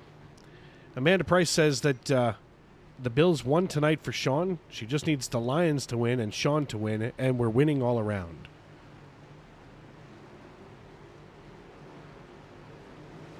I'm so sorry that you're a Detroit Lions fan, Amanda.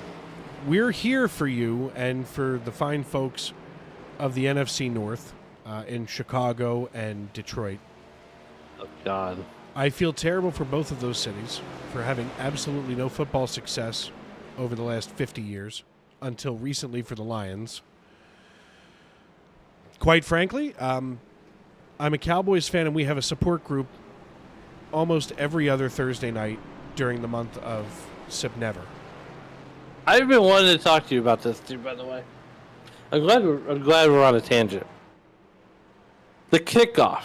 Oh my goodness! I feel like I'm watching a game of Madden. No, it's fantastic. I'm waiting for the camera to flip. I think they should go back to the days of the XFL and have them wrestle for it in the middle of the field.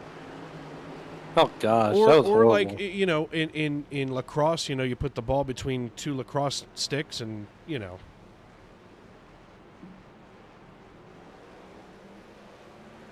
See, Amanda Price should be quarterback by default, or should be a fan by default.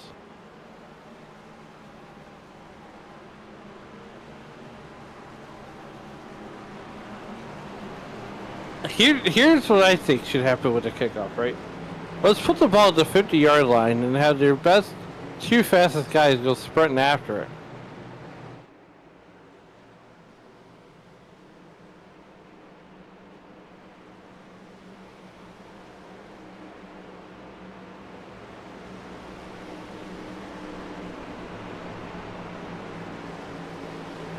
See?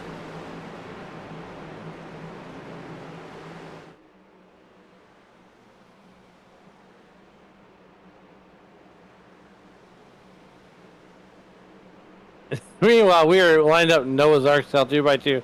Tane Hodgson, Sean Ruck, and Rogers. On the front row here is the iRacing.com pace car has the lights out. And we are getting ready to get back going here. As St. Louis has 0 in common with Dallas or Detroit is State Hockey and Moved Our football team out west. All we have are the Battlehawks and the Gateway Dirt Nationals at the Dome. Anyways. So it's going to be Hodgson, Rogers, Marty, and Long. Those are going to make your preferred 2 rows as we come to the Geico restart zone. 3, 2, 1. And we are down and away here on the restart here on lap number 118. Working our way to lap 160 in the stage end.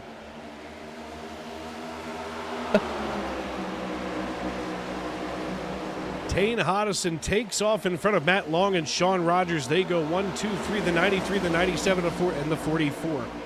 Tanner Marty in the 29. Now he has to pick a lane. Are you going to go high or low? Make a choice now. This is not the Price is Right. As all of a sudden, the 29 has to go high. He sticks up there, and it looks like maybe he's going to try to use some of the speed that's built up from a lot of these drivers, as most of them just came down for pit service on lap 115 for 4 Mr. Feelgoods and a tank of Go Fast.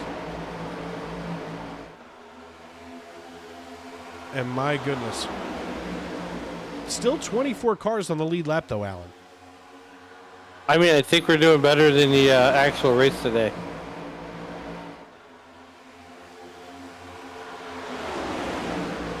We have about 40 laps to the end of the stage here. And right now, Matt Long, Tane Hodgson running 1-2. Dylan now, kids. Here comes Sean Rocket Rogers on the inside. Now the inside line has the advantage. But here comes the outside line trying to make that comeback.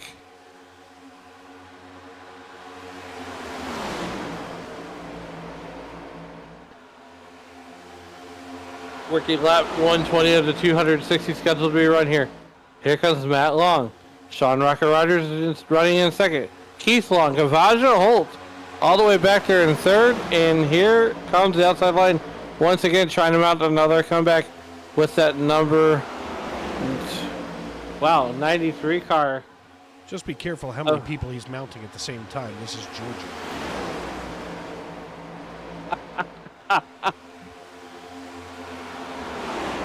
Tanner Marty right now running in 8th position. He looks here to the high side. He's just behind the 93 of Tane Hodison. Matt Long here, a natural boy here from Atlanta, Georgia. He now leads Sean Rogers. So all of a sudden, this is kind of, you know, is this like being a Yankee and Dixie, or what was the name of that movie with Rogers up here? Tef Black says, "Hola, boys. How's the race tonight?" And they're a Browns fan. Congratulations, Tef Black. You're 0-1 for the season. How's that feel? And Amanda Price says that her uncle used to be the quarterback for the... Amanda, who was your uncle? Oh, God, if she says Troy Kenneth, I'm going to have a stroke right here live on the air. I can already smell burnt toast. Amanda Price, who was your uncle? I have never looked more excitedly and expectantly into the YouTube.com live chat than this moment. Because there's no such thing as a quarterback. You are the, and she says the quarterback. I mean, I'm not really trying to break down words here, but hey. Read between the lines. I want to know what year. I've been, look, as Sean Rockin' Rogers is, you know, running in second position right now on lap 124. Keith Long, Chris Claude, the chief cook at Bottle Washer here at this SNN. Gary Hogboom. Hodison, sound it out. No. We're to the gate. No, we're to the YouTube.com live chat. She gave you an answer. Oh, Gary Hogeboom. Huh. Well, for those of you who have watched the documentary The Dallas Cowboys 1960 to 2003, Gary Hogeboom gets a nice little how do you do in there. Huh. Oh, he was a quarterback, not the quarterback. That's all right. At least she understood what I was talking about. Okay.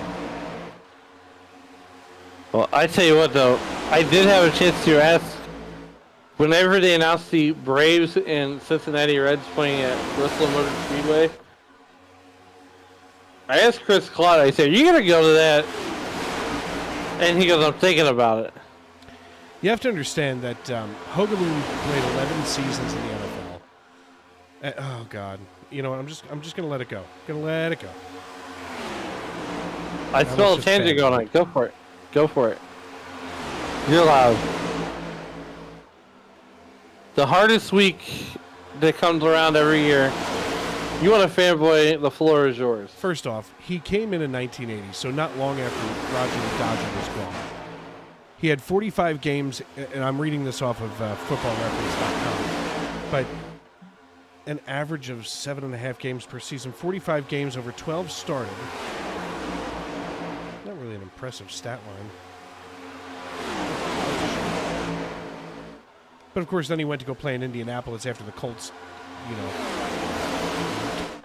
in the middle of the night. Just saying. He's 6-6. He is 6-6 as a quarterback in Dallas. A total. I'll tell you what. Not a bad career. 18-19 as a quarterback.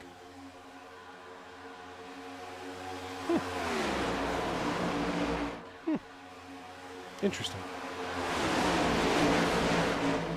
Kind of sounds like another football team that moved in the middle of the night. Kind of, you know, matches the Cardinals baseball team. I don't care. He wore a blue star on the side of his helmet. I know. I'm just saying though. I mean, all I want to do is change the light bulbs. Sorry, I went down a weird rabbit hole there about the Dallas Cowboys. You know what? Screw it. It's football season. What a disaster. Hey, look, we're loud. Nope. You're I'm allowed. Tired of football already, and it's week 1. No, you're not. Yep, that's it. Done. Cowboys are here. Meanwhile, 30 laps until the end of the stage here, and Matt Long and Sean Rockin' Rogers has got the inside line working pretty well. You know, and that's the thing is now we got lights here at Atlanta Motor Speedway, and the league, I don't know if you check in on the leagues, on especially this league during the week, which I'm like 99.9% positive you do. But everybody wanted to run this race under the lights, and Chris was like, yeah, no.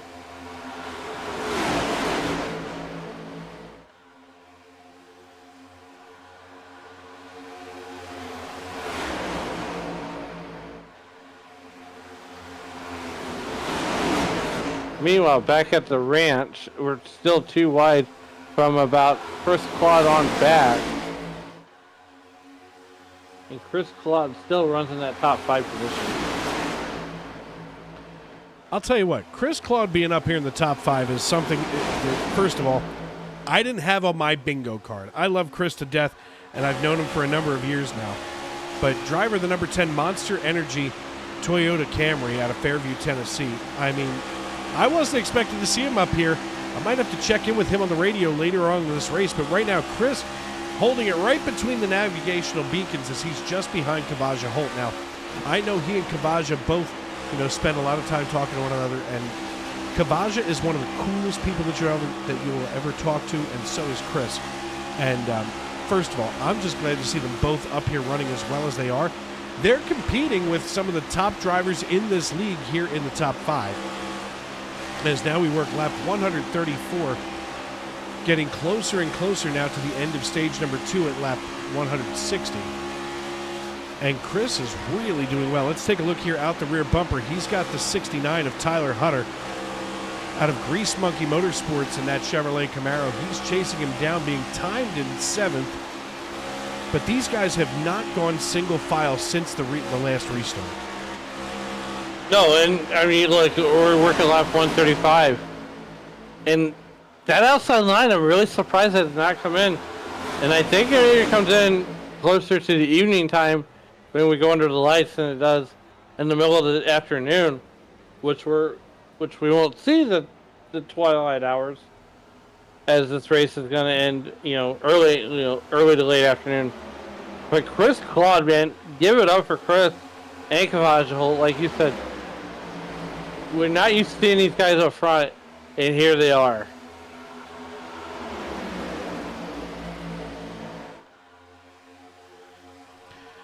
Tef Black said that he's old enough to remember when the Browns moved to Baltimore. I don't think I was quite that old. It is what it is. That franchise is kind of like baseball's Washington Nationals. Washington has had a whole bunch of baseball teams that failed, and they were shipped off to other places. So you're welcome, Minnesota, Texas, and Montreal, which, of course, Montreal was the only one to come back.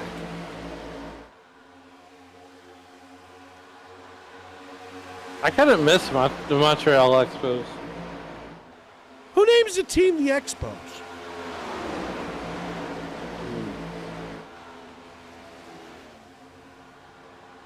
It only makes sense.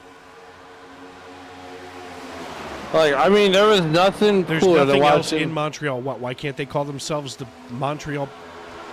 Well, no, I guess the Canadiens were already taken by the NHL. Yep. I don't know, the Montreal, well, they can't be the Montreal Alouettes because that's already taken by the CFL. Yep. The Montreal Funny Frenchmen? No, it doesn't have quite the same ring to it.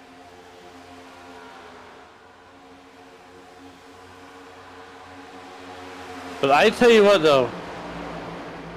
I grew up a Vladimir Guerrero fan.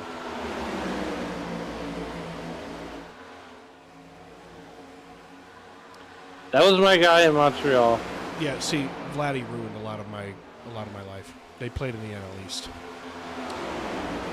Glad to see his son still playing in Canada, up there with the Toronto Blue Jays. Or if you're Canadian, you call it Toronto for some reason. Like it's a churro, but it's from Ontario. And Mike Piazza ruined your childhood too, right? You know what, though? Here's the thing. Speaking of Mike Piazza, 2 Hall of Fame baseball players have come from the town that I live in here in Norristown, PA. One, Mike Piazza. The other, and this is the one that gets me, and I just brain farted all the way out. Oh, my God. Manager for the Dodgers. Old fat guy. Friends with Sinatra, for crying out loud. Bobby Cox? No, that's the that's the Braves. Oh my God. Tommy Lasorda. There you go. Nothing like having a brain fart live on air, also known as cranial flatulence. I have them all the time. Tommy Lasorda and Mike Piazza both came from Norristown, Colorado. Also, General Winfield Scott is buried here. That's about it. That'll be all. Now it's a train wreck. Well, what's not a train wreck is people in Norristown really know that General Winfield Scott's buried here. He got himself a little mausoleum there where they parked him. Does he have a brown sign? No. Okay.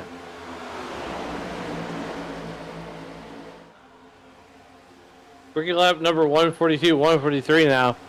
Sean Rockin' Rogers trying to figure out how to get around Matt Long as we are working our way closer to the end of stage 2. Meanwhile, Kavaja Holt there in that 00 car. And you got Chris Claude now that's fallen out of the top 5 and climbs his way back to the top 5.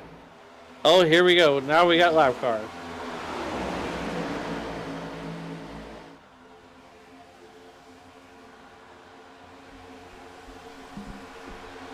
And that is Chris Custer and Jeff Carson, who these guys are going to deal with here.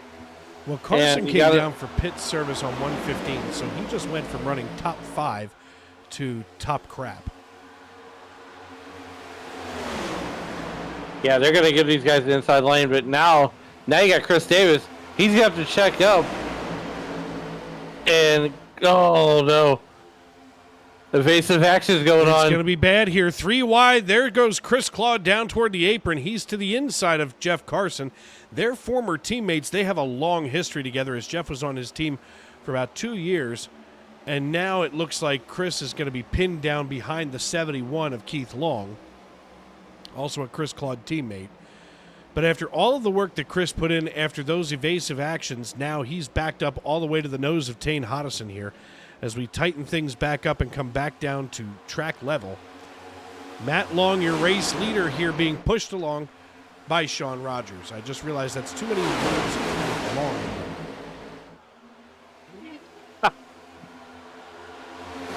Oh, goodness gracious. Here comes Matt Long and Sean Rockin' Rogers. Look, it's not that long of a wait to the end of stage 2. We got about, I want to say 15 laps, 14 laps left. You want me to do the math for you there, Chumley? Hey, look. My math doesn't math on Sundays. No, your math is more like meth.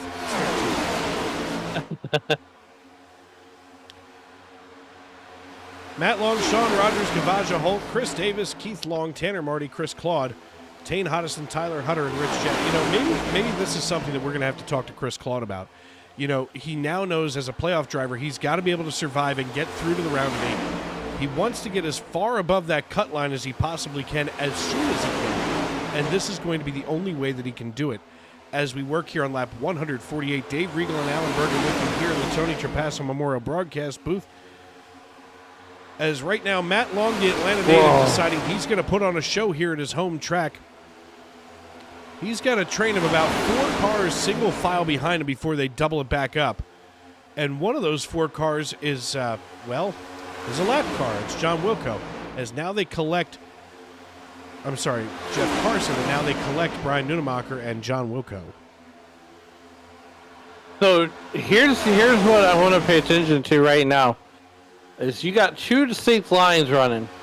The outside line is starting to get better than the inside line once again. And that line changes every run or so. So as these drivers are dividing the corners up in sections, right? So the inside line is line 2, middle line, or inside line 1, line 2 is the middle, line 3. So right now, you split that up into quarters. Matt Long is riding in that 3rd line right now. As it looks like Kavaja Holt's going to take the Dale Jr. way around the racetrack. Here comes Sean Rockin' Rogers running out in the lane 2. Chris Custer gets a little loose, and there's a slick spot. right in that first dog's leg as you come to the quad oval.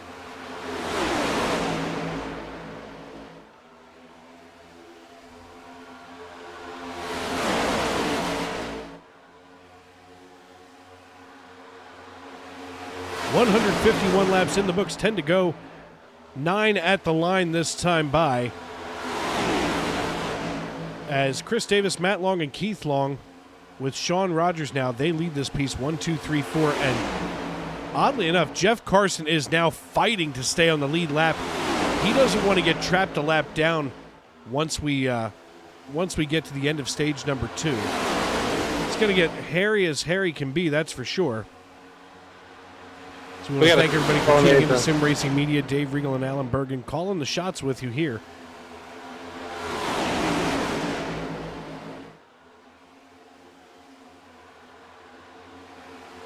You notice coming off turn 4 into the quad oval, these cars get loose.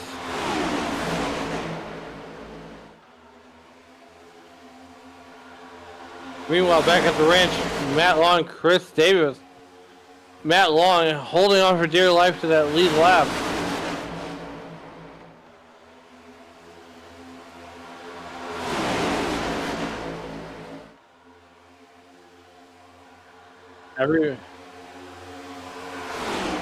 Everybody needs a little bit of help from their friends. Everybody's going to need to go fast. And ladies and gentlemen, Tanner Marty gets a little loose. But Jeff Carson, his lead lap is on life support.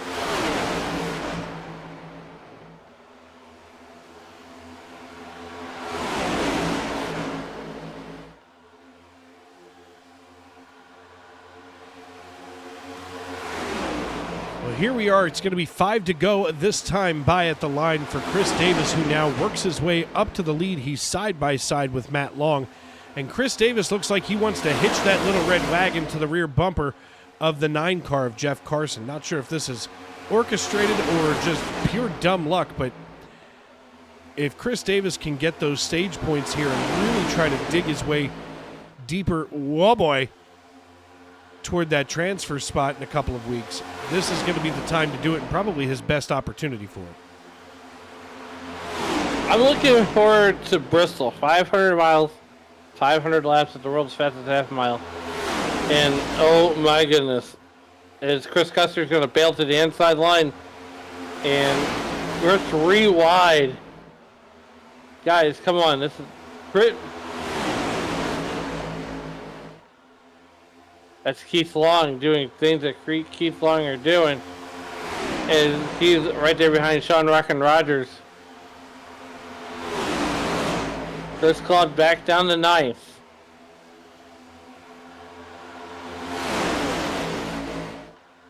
Three laps to go. This is what stage racing is designed to do. Now here, everybody's getting those stage points. That's what's important to Chris Claude right now, stage points. Chris Claude, and I've learned this throughout the whole season, is a big picture racer. Wins don't matter to Chris. Points matter to Chris.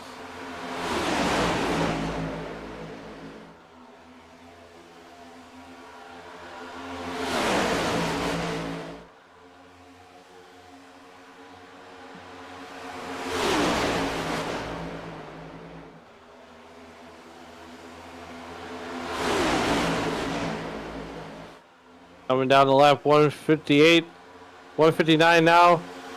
Tanner Marty, Matty Long, Kavaja Holtz, Chris Davis, your top 4. Chris Claude still in the stage points. Tanner Marty, these guys are 2x2. Get to the arc, please. 2x2, Noah's Ark out behind that iRacing.com pace car. Oh wait, the pace car's not even out. Dude, I'm tripping.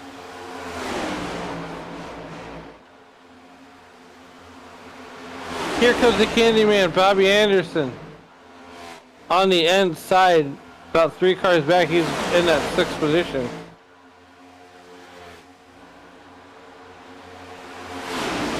Final lap of stage 2 here as Tanner Marty going to bring it home. We head back to the start-finish line. Here they come. And as they come to the start-finish line, looks like a good push gets Matt Long. And Matt Long going to edge out Tanner Marty. As it's going to be Matt Long, Tanner Marty, Chris Davis, Kavaja Holt, Sean Rogers, Bobby Anderson, Keith Long, Paul Hill, Chris Claude, and Tyler Hunter. What about Chris Claude finishing ninth in stage 2, getting those all-important playoff points? As I was saying earlier, Matt or Chris Claude is a big picture racer. He would love to get up to a race for wins, but they don't matter. Every point to him matters.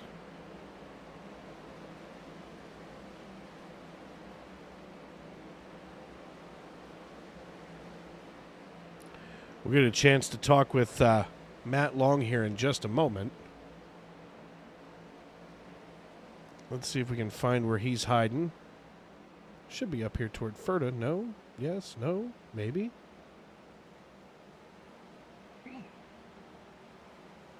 Where in the hell is Matt Long? Oh, there he is. Dirty South. Hey, Matt, it's Dave and Alan up in the broadcast booth. You got a copy? Yes, sir. Give me 1 second here. Time's up. Tick-tock. We're going to keep it quiet as Matt Long brings it down pit road.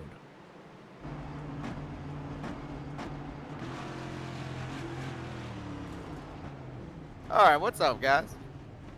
Buddy, listen, you're what's up. You just bring home the green and white checkered flag here for second stage, and all of a sudden it looks like you're ready to bring another one home here at the home track.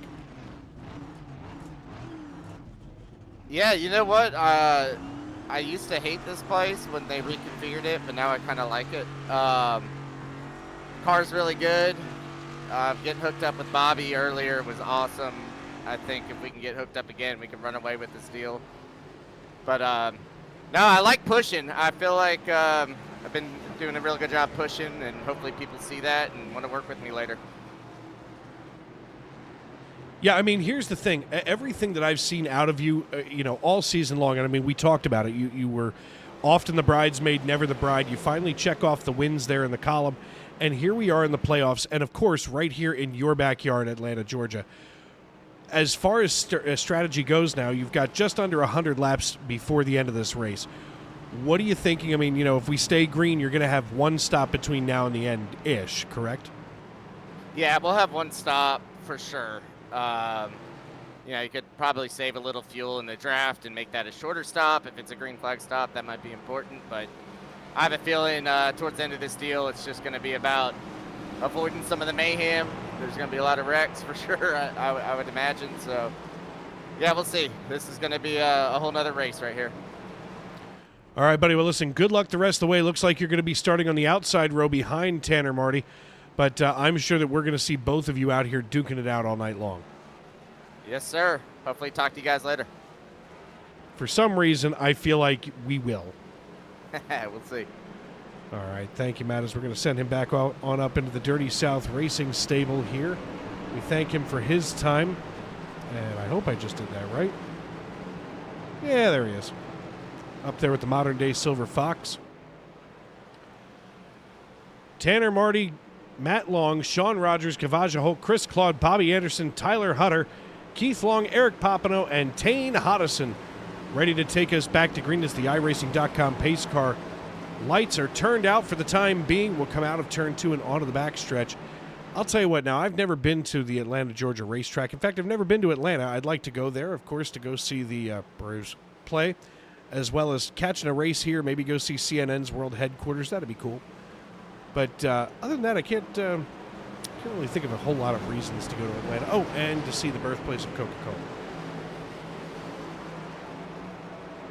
I can get behind the Coca-Cola. Well, once upon a time, that stuff ran through my veins like blood, but it doesn't anymore. That makes two of us, my friend. However, Coke Zero married with my friend from Tennessee in the square bottle, fabulous. Tanner Marty comes out of turn number 4. He's got control of the field. The iRacing.com pace car is off. We hit the Geico restart zone. Tanner Marty drops the hammer, and we're back underway. Oh, here we go. Tanner Marty just started stage number 2. Or 3, rather. Tanner Marty, Matty Long, side by side through turn number 1. Here, don't look out, here comes Kavaja Holt and Sean Rockin' Rogers.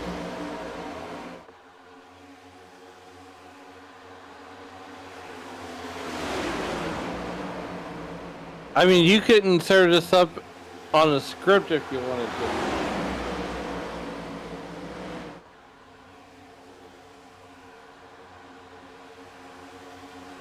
Give the advantage to Matty Long.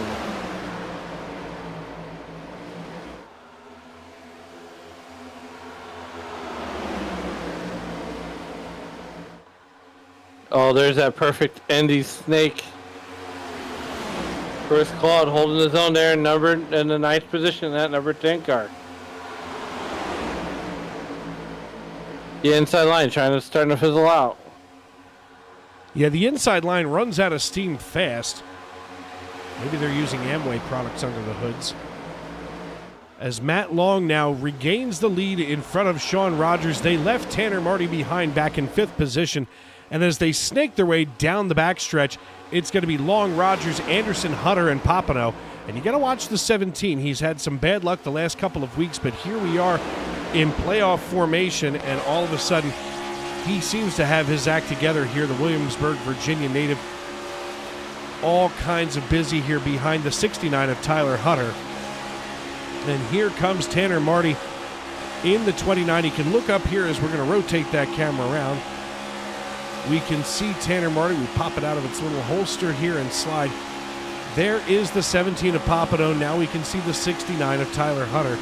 And Marty thinks that he can try to claw his way up here without a whole lot of help behind him, with the exception of Kavaja Holt.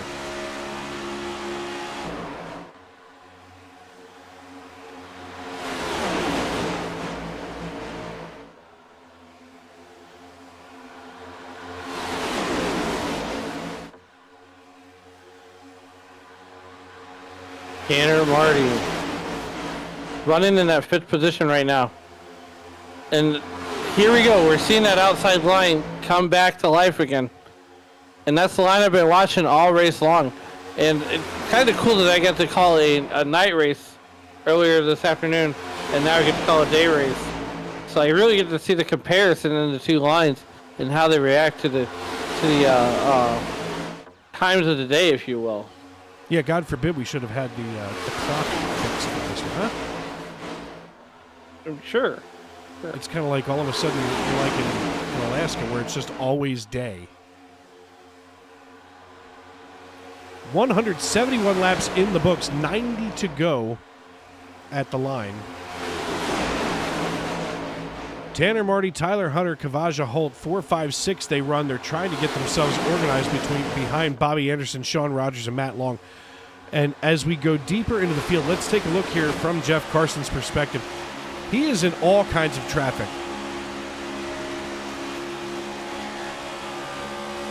And, you know, at a place like Atlanta, now that they've repaved it and reconfigured it, I mean, this asphalt allows these guys to hang the throttle wide open. I mean, it is just this side of super speedway racing.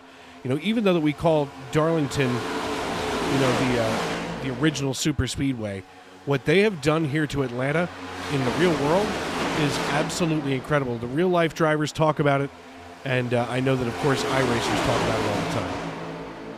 I mean, this track carries a lot of speed. But you got to know what line to pick, because this line, the inside line does go away, and then the outside line goes away. You're going to have that where you really got to choose your lines wisely. And most importantly, these guys always just run their race.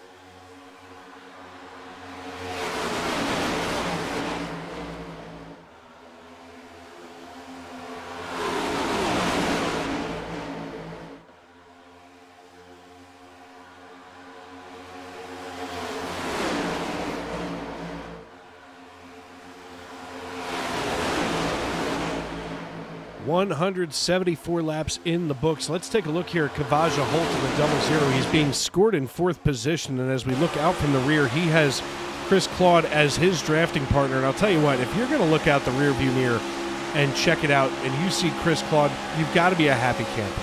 I mean, I've spent a lot of time with Chris on the racetrack back during my driving days here on the iRacing.com servers, and there is no better teammate to have than Chris. He will sacrifice himself for you because he wants to see those people around him do better. And, you know, I think that's the mark of an incredible human being, when you want to see somebody else do better, especially in competition like this. It's one thing when an educator, a teacher, or someone, you know, wants to see their students succeed. But what Chris does is he wants to see all 37 of these drivers succeed. He could come in dead last as long as it's a good race. Yeah, you know, to your point, I want to piggyback off of that. Chris Claude is one of those guys who will, you know, look, I would even go to Andrew Tuft. Andrew Tuft is the same way. He wants to make his leagues better. He wants people to want to come race.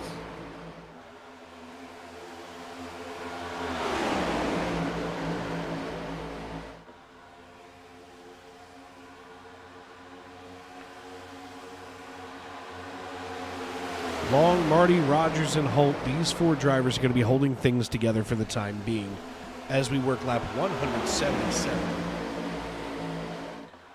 My God. I can't believe that these drivers have held it together this long. I mean, you know, Matt Long and Sean Rogers, I'm used to seeing up front. Tanner Marty and Kavaja Holt, after Kavaja's podium finish earlier on this season, I mean, this is the kind of stuff that the dreams are made of when you're racing like this and when you have a 39-week race season. And for somebody like Kavaja, who has toiled in this league for as long as he has, this is the kind of dividend that he's hoping to get paid. Yeah, here we are, working.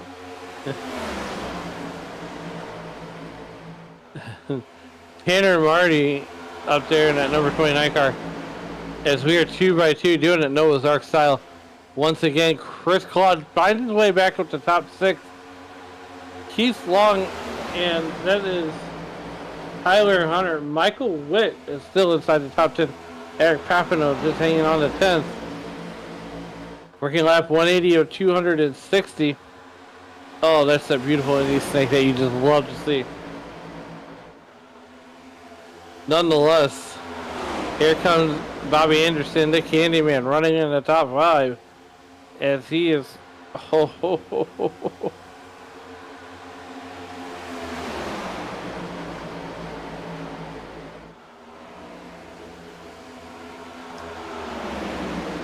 Tanner, Marty, Sean Rockin' Rogers continue to assert their dominance on the field. Does Bobby Anderson have anything for these guys? Working lap 180 of 260. Alexander Gangler holding his own there in P8.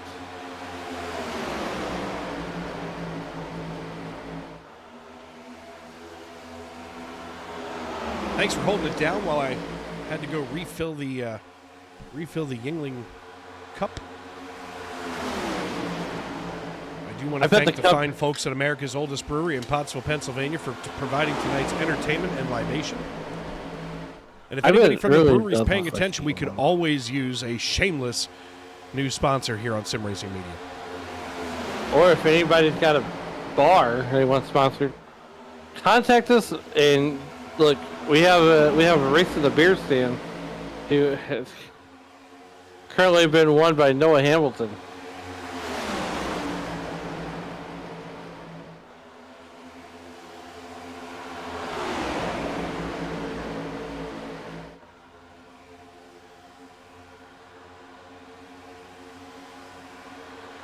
Right now, Matty Long, Sean Rockin' Rogers on the outside. Here comes the Candyman, Bobby Anderson. We're gonna lap 183 or 260. By the way, I don't know if you have this in St. Louis, but check out Yuengling's Oktoberfest beer. Fairly delicious. I'm not usually an Oktoberfest guy. I don't think we have that one here in St. Louis yet, but I'm sure we will. It's just a hint over the dark lager. I mean, I tried Guinness once, not a huge fan.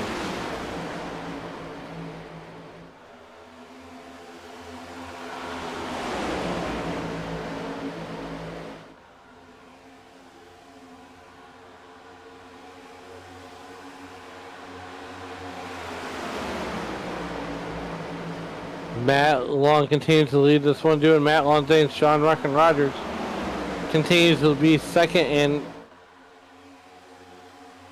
I mean, Dave, we're gonna have a lot of comers and goers here. Well, the more comers you have, the more goers you got. We work lap Matt 100. Long. Well, he came and he went. We work lap 186 now at the line.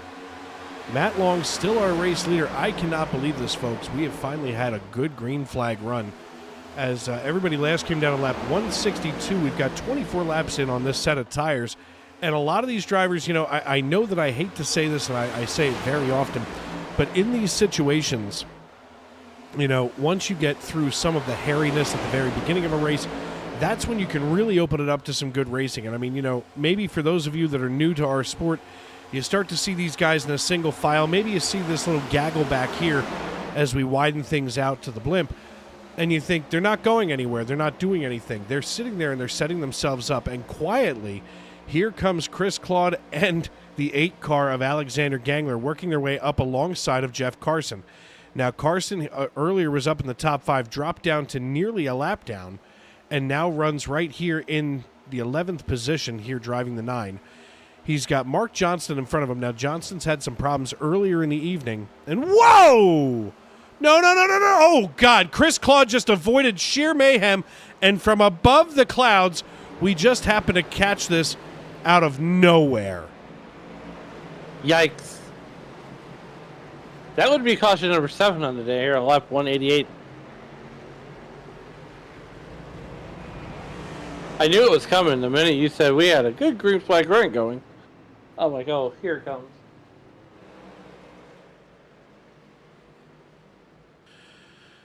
Well, let's go back to the replay here. That's going to be all screwed up for Alexander Gangler.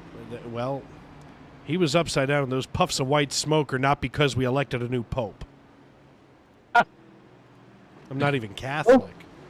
Okay, Let's take a look at this develop again now. Gangler's kind of minding his own business here on the low side.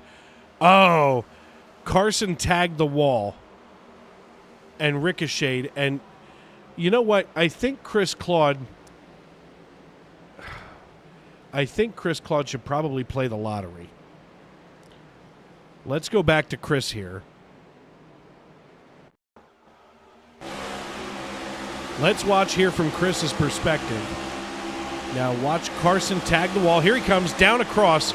Chris just sees it. He gets on the binders, goes up a lane.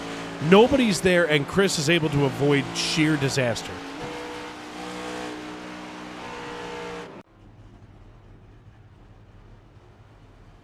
In fact, let's see if we can get a hold of old Chris. And we'll check his shorts for him. Hey, Chris, it's Dave up in the booth. You got me? I do, Dave. Chris, listen, I'm curious. Do you need me to get a hold of Chris Custer and see if I can get his Tide pen to get the stain out of your fire suit? I tell you, that was a little close for comfort. I mean, buddy, listen, you got yourself in a nice, comfortable position around drivers that I know that you're comfortable around, and all of a sudden, dumb things happen, and it literally, like the movie Spaceballs, they went right across your nose. Yes. You got it. It's the nature of playoff racing. You just have to survive sometimes, especially at this track. Yeah, I mean, since the redesign here in Atlanta, I mean, this place has changed, drastically. There's no more bump that's between turn 1 and 2. I remember that bump so well, and it loosened up so many cars. And now here you are, pedal to the floor most of this race. How's the 10 car feeling? Because you've got yourself up into the top 10. You were really challenging earlier up toward the top 5. What's going to be the strategy the rest of the way?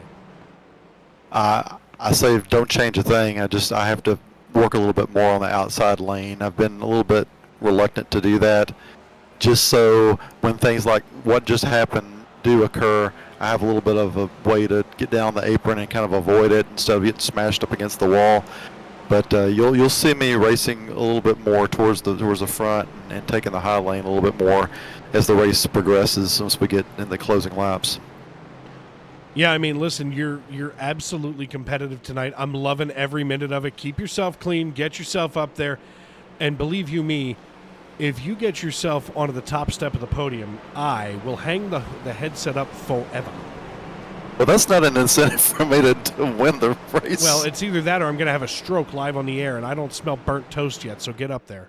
Well, that's okay. Just expect it to happen, and it won't be such a surprise. All right, buddy, good luck.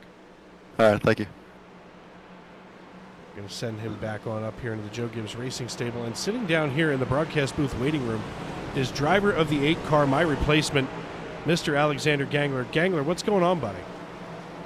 I got jeffed is what happened, I think. You got a little jeffed. And you know what? Jeff doesn't often make those kind of mistakes, but I really think if you're down on pit road yet, you need to run over to the 66 pit crew and grab the Tide pen for Chris. Yeah, that's the third time that someone went high and ended up hitting me in the dog leg. It's just, I don't know what the issue is with that, but it happened to me 3 times this race, and the first 2 times it saved, and clearly not this time. Well, look, I mean, we're in the playoffs. It's a different time of year. It's different, competition, yada, yada, yada. We can go down through the whole thing. But, I mean, all things considered, you were still having a really strong night. What are you looking forward to as we move deeper into the season now with the 8 car? Well, I'm looking a little more towards for the Xfinity. I mean, this obviously now I'm not in the playoffs, but Xfinity, I want to have 2 good runs here tomorrow and then at Bristol, and then we'll see what's going on after that. Yeah, I'm excited to see you tomorrow night in Monday Night NASCAR Xfinity Series. Oddly enough, the last driver of the 8 car was yours truly, and also the only series that I ever made the playoffs in was this one. Well, it was the Xfinity Series. Just saying. You've got a lot to live up to. A lot of mediocrity to live up to is what you got there in the 8 car. All right, have a good one there, Dave. All right, buddy. He didn't seem pleased, Alan. No, he sure did not. And that's the thing is you go racing for a playoff spot and then bam. Go off. Someone takes it away. I don't think he drinks Budweiser. No, he has class.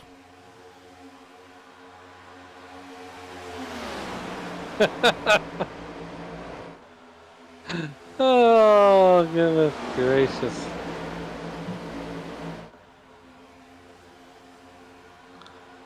Man, oh man, oh man. Sean Rockin' Rogers continues to lead here on lap 195 as we are getting closer and closer to the end of this one here. Once we cross. Well, look at this. Mama Mac's little boy Michael is up here in 7th position. Make that 6th, Mike McConville. Mikey Mack in a fancy-looking paint scheme here on the 1 is pushing Tanner Marty on the outside in a little 4-car pack. And Cape May, New Jersey's Mike McConville is now making a charge for the lead here on lap 196. I like that. I really do like that. As I got breaking news for you, Matt Mettler is still MIA.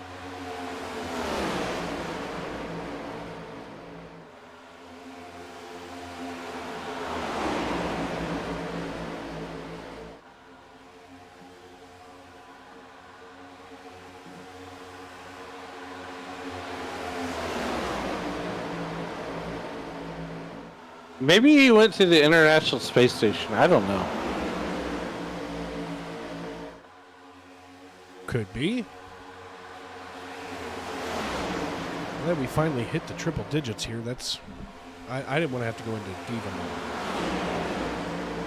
mode. Sean Rogers leads the way, and peeking out to the outside is Bobby Anderson. Now, he was either trying to maybe burp the engine from some heat, or he thought he was going to try to go up here and compete for the lead.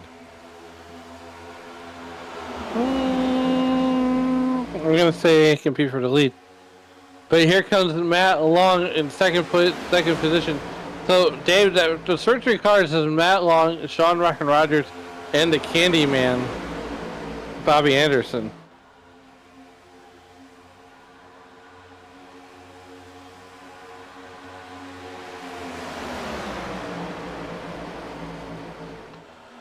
Bobby Anderson here running right now in third position. He's got Kavaja Holt behind him.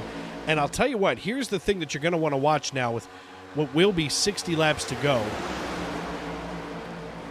You're going to watch somebody like Kavaja Holt or the 93 of Tane Hodison slide from that low groove and take as much momentum as they can from the high line, try to use that energy and draft their way up alongside of the 97 or the 44. The interesting thing is, though, for all of the ribbing that we used to give Daniel Paulus, tonight is the night for a side draft.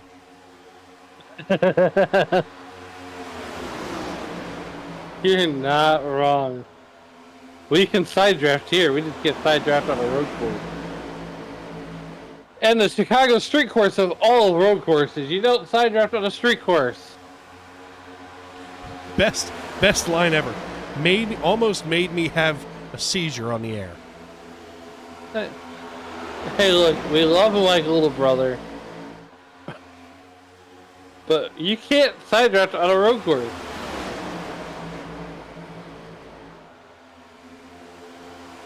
You just can't.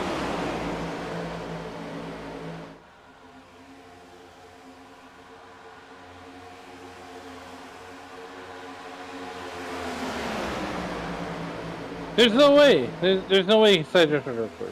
None.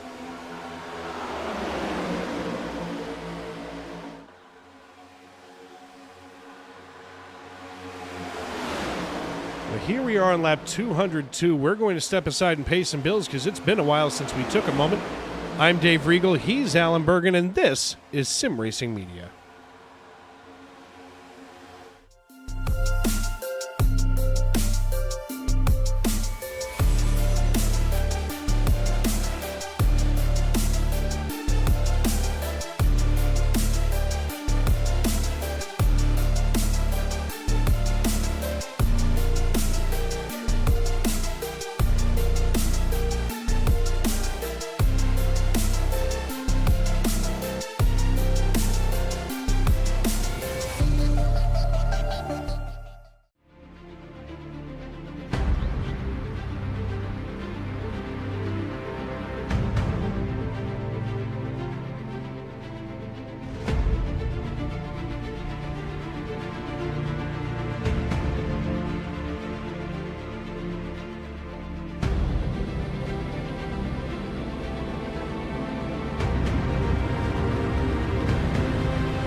Basket can't defend. He's got the outside line for the second part, and he can't hold on. Going the long way around. We're going to be 3 wide for the lead as they all come to the line. Who is going to take it in the end? And here comes Lockwood. He's going to make the move to the outside. Quinn tries to force him off a little bit, but there he goes. It's going to be side by side through turn 1. Will he be able to cover him off? He does. Weaving back to the left-hand side. Reynolds is trying everything. The kitchen sink is being thrown at it. They're leaning on each other. Coming into turn number 3. It's going to be a drag race through 3 and 4. Coming back to the line. Here comes Frisch on the bottom. Richard's going to hold the inside. Tries to be the late breaker here. They're going to be side by side through the final chicane. They bang doors, but keep it clean. As they're still 4 wide on the run down into the back straightaway. Demerit's looking for a line as well. What is going on in Michigan? Novak into the fence. They're still beating and banging. Oh and to the line. He is much faster coming through there. Is there damage on Challenger? Abramitis is ahead. There's going to be a race to the line. Who is going to get it?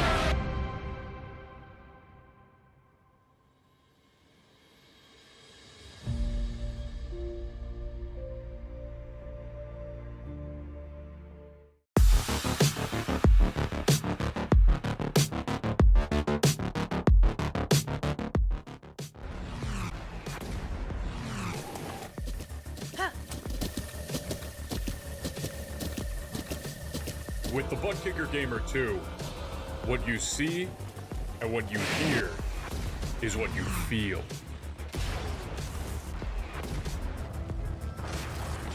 Butt Kicker. The future is feeling.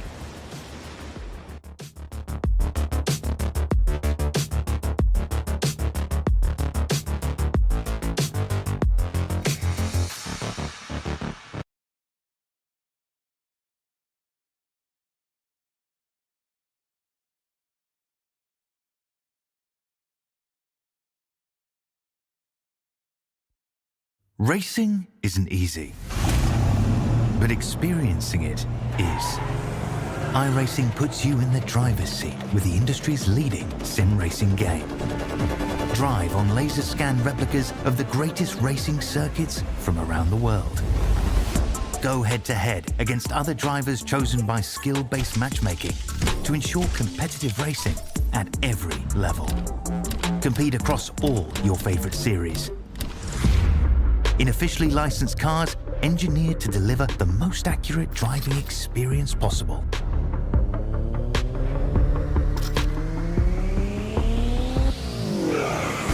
Join a race or host your own with players from across the globe. Race against the computer or in a league with friends. Feel the thrill behind the wheel. Visit iRacing.com.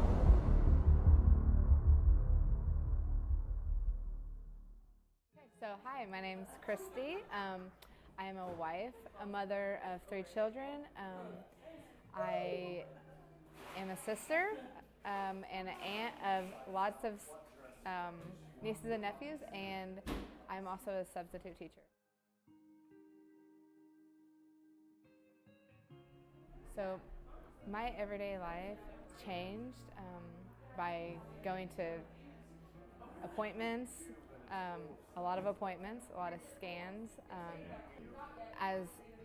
During the treatment, my body just got weaker, so I wasn't as active with my children and with my husband. So I was laying on the couch a lot more. I'm an active person, and so that just didn't sit well with me, but that's how it changed. My body was just weaker, and I couldn't do the things that I used to do.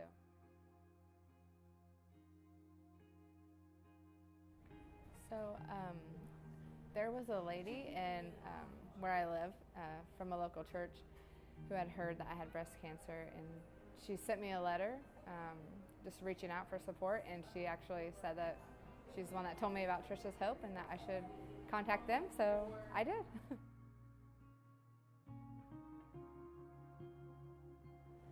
So specifically, I wasn't able to really work during my treatment or anything like that, so the grant that I was able to get helped me pay my bills, provide gas money. I was driving to and from treatments, and so it helped a lot with bills and everything.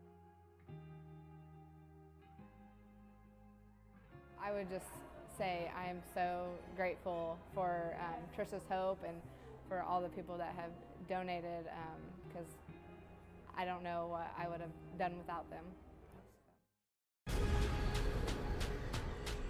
The most realistic online racing sim ever made.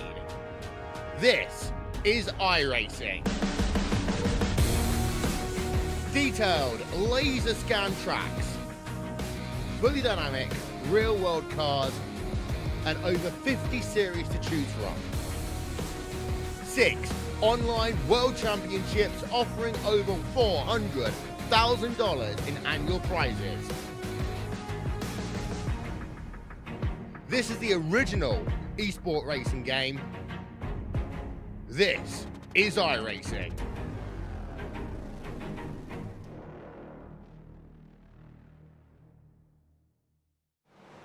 Welcome back to Atlanta Motor Speedway. Everybody get on your feet and stand up full mast. Chris Claude takes the green flag as we come back here on lap number 213. I'm telling you right now, Alan, I am standing at attention.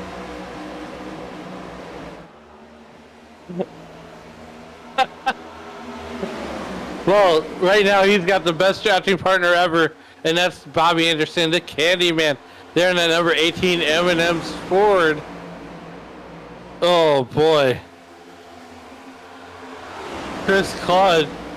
You know, he's one of the nicest guys you'll ever work with, Dave. And you've had the pleasure of being associated with this league for around 2 years now, right? If I'm not wrong.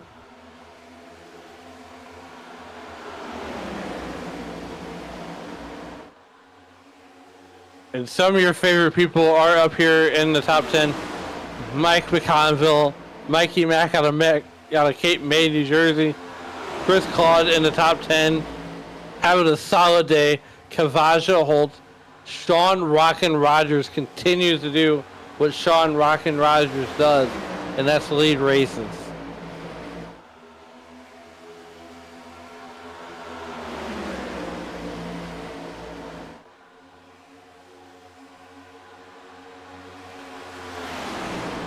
"45 laps to go this time by as Sean Rogers leads us here at Atlanta Motor Speedway. Dave Regal and Alan Bergen with you in the Tony Trapasso Memorial Broadcast booth just outside the city of brotherly love, Philadelphia, Pennsylvania.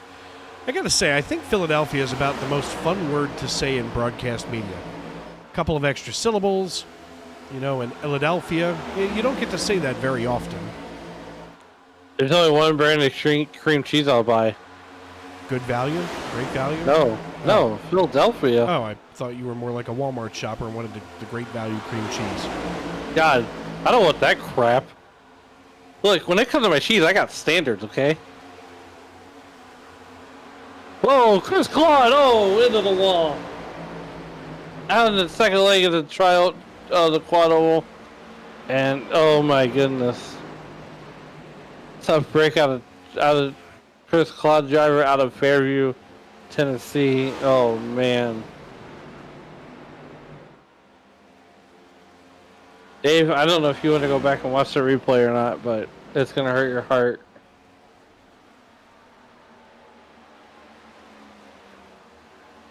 Looking for it here in the queue, but of course the queue didn't refresh itself, so I'm trying to clean it up.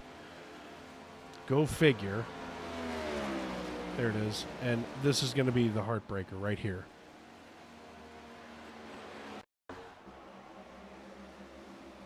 Three wide and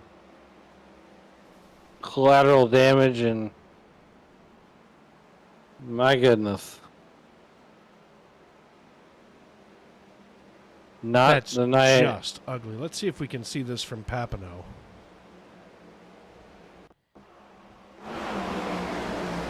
Oh my. Oy. Remember that time I wanted Chris to have a good night? That was a good time. Fun time.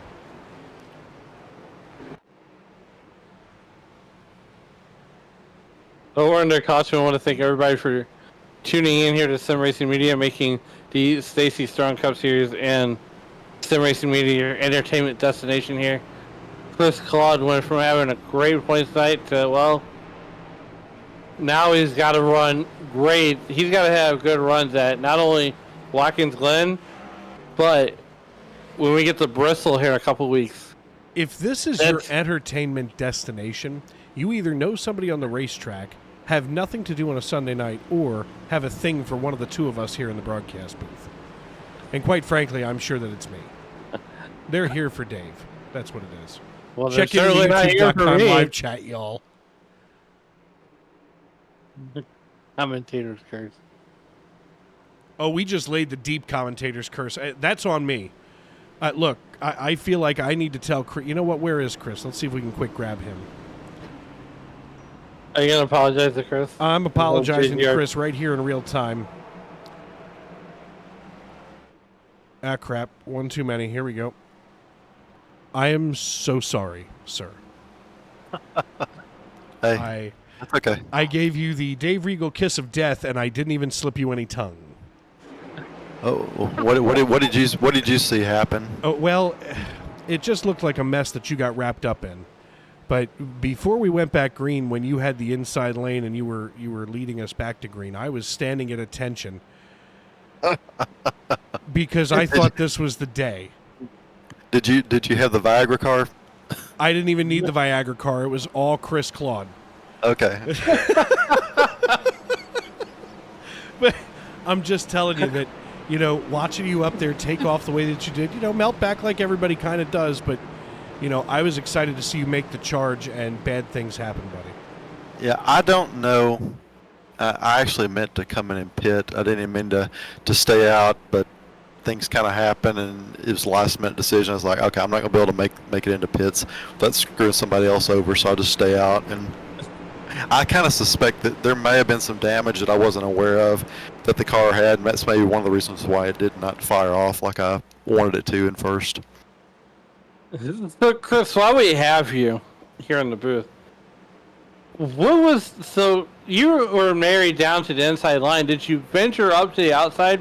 Because as we get later in the afternoon here and sim time, it seems like that outside line is going to come in a lot more than the inside line. Is that statement to be true there? Is that what you're hearing on race radio?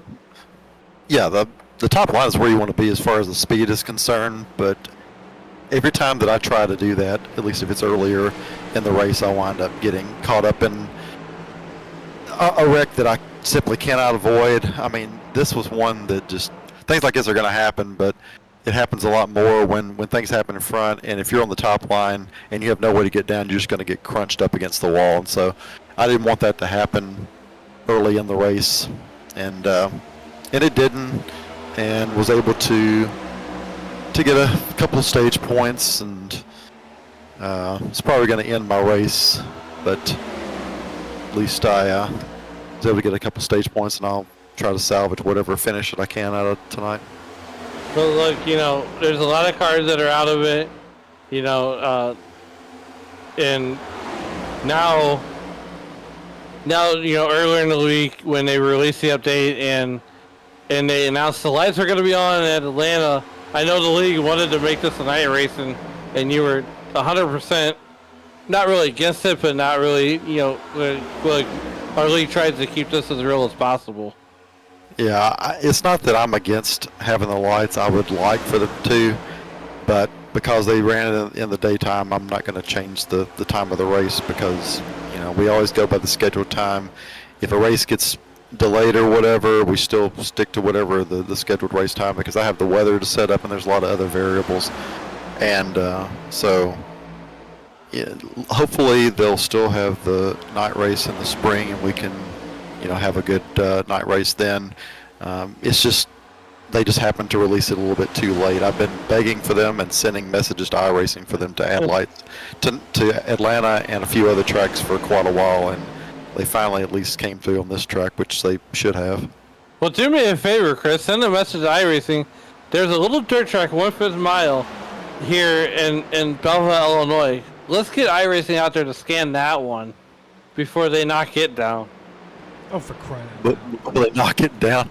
Well, the one track that I'm not sure about is the one that they're running in the Clash next year. Great, that would be fun. Yeah, I don't think that they're going to have that one done. We will not have a Clash next season if they don't have that track scanned. It's not worth it for a race that's a non-points race. But maybe they will come through with it. I just know that we've waited for Portland for a couple of years, and they haven't been able to get that scanned yet. So we shall see. Maybe it's because it is a, you know, high visibility event like the Clash. They'll do something about it and get it scanned before next season, though. It'll be fine. It'll be fine. That's what the great Bob Nestor said. It'll be fine. Yes. Well, Chris, listen, we're sorry for your luck tonight, but there's always next week, of course, at Watkins Glen, and I know that you love road courses. Oh, yeah. Everybody loves road courses. Right. I mean, strap me in for some fun. You know, I guess as we look toward, you know, the latter part now of this round of 16, what do you I mean, obviously, come Bristol, you're going to have to be full send. That's the way it has been for me historically. When the Bristol race is the final race of the first typically round, I have to wind up doing everything I can to get as many stage points as I can and getting a good finish. And fortunately, with Bristol, by some accounts, it's in my hands a little bit more than at a track like this, where you're kind of dependent on others to keep it together. But yes, you are still packed together, but you're not bump drafting and things of that nature.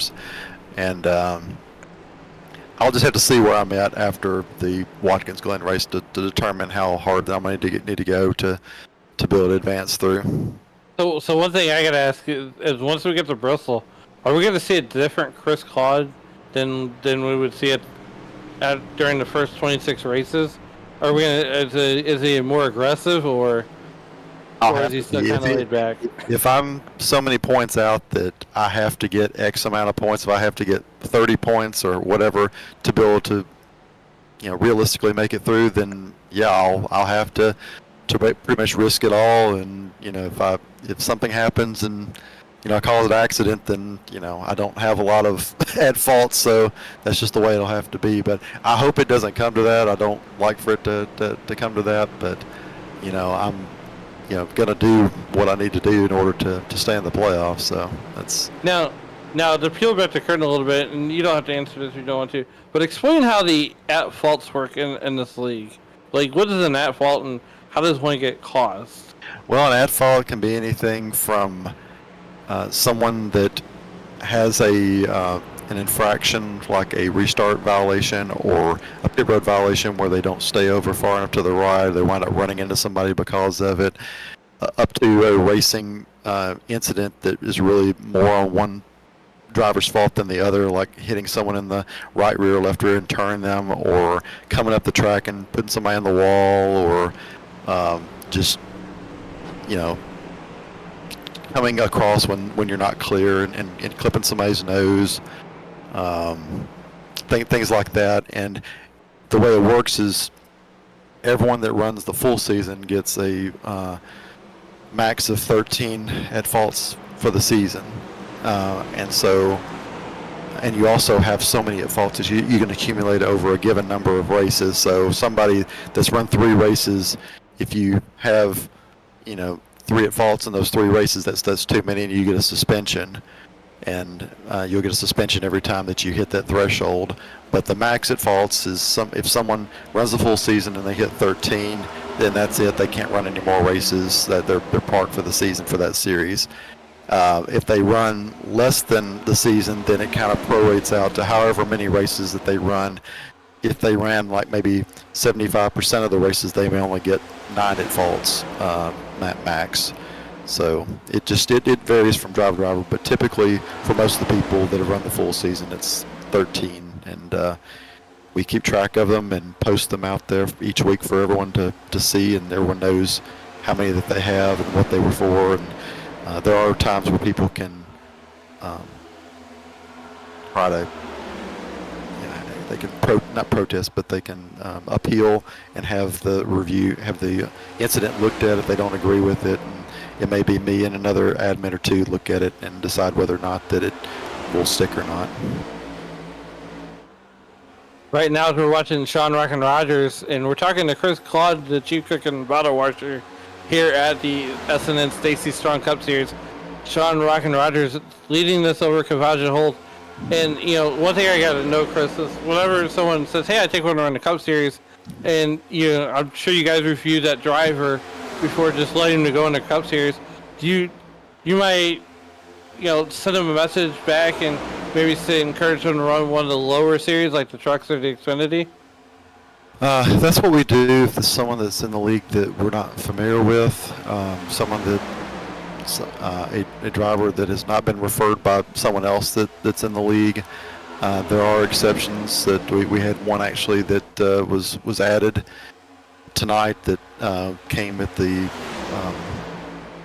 referral of one of my teammates. He had run with him for quite a while. Told me what kind of driver he was. I looked at his safety rating and iRating and said, okay, he's good. I feel comfortable with him racing tonight, and talked with him before the race. And he knew that this is a playoff race, and to be respectful, and he's done a fantastic job from what I've heard. And but by and large, the best way is just like real life. You want to try to get in the truck series or the Xfinity series first, if you're able to run Monday or Tuesday nights. They're shorter races, and it will kind of give you a chance to get your feet wet and race these full-length races with stages. Know what the rules are before you get into one of these coupling races that are running about 3.5 to 4 hours each. It takes a lot of dedication, and so we want to make sure people know what they're signing up for before they jump up here.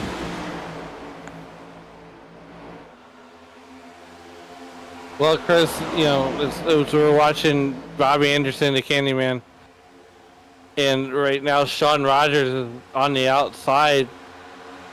Is Bobby the Candyman or the Interstate Man? Well, today he's the battery guy. Yeah, he's the battery guy.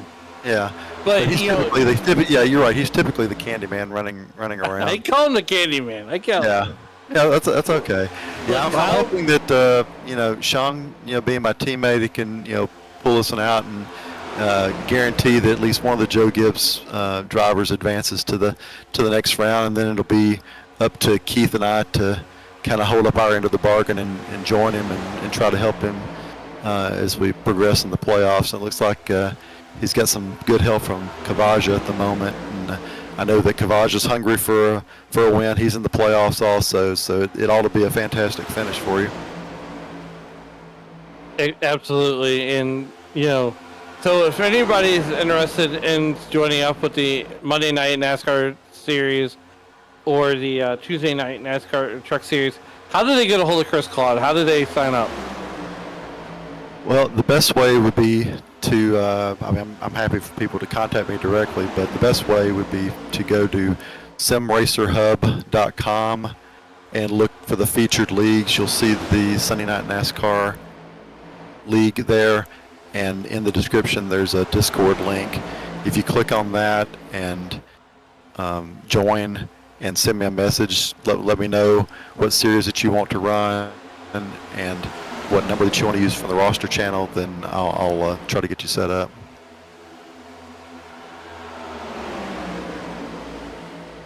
All right, Dave, if you got anything else for him?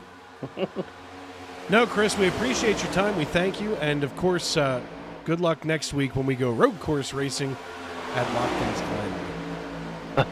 I will be there. Alrighty. Of course, we want to thank Chris for his time, for hanging out with us tonight as we take a peek over here in the youtube.com live chat.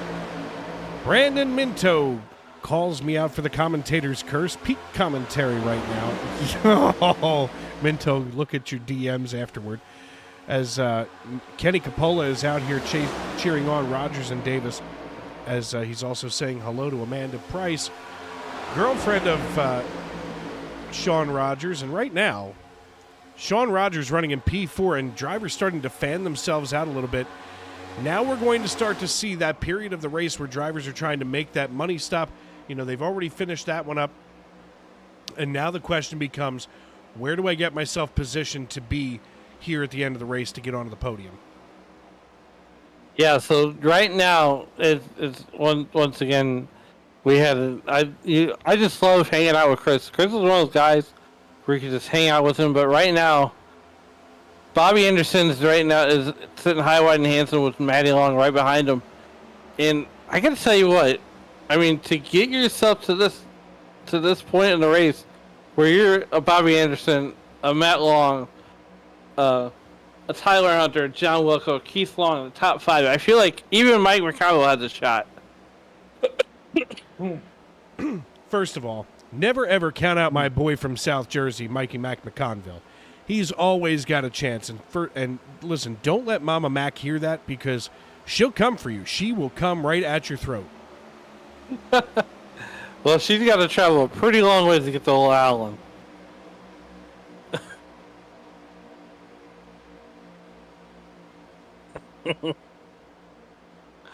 Meanwhile, we got 21 laps to go here, just getting ready to cross that line and get 20 to go here. Bobby Anderson continues to lead. Here we go, 20 laps to go. That's a short track Saturday night shootout. Bobby Anderson sitting high, wide, and handsome. Sean Rogers trying to make that outside work. And, listen, if you're interested in racing in a great league, this Sunday Night NASCAR League, start out in the Xfinity Series, start out in the trucks, and this could be you one day. Running against arguably the top tier racers. These are top split races every time.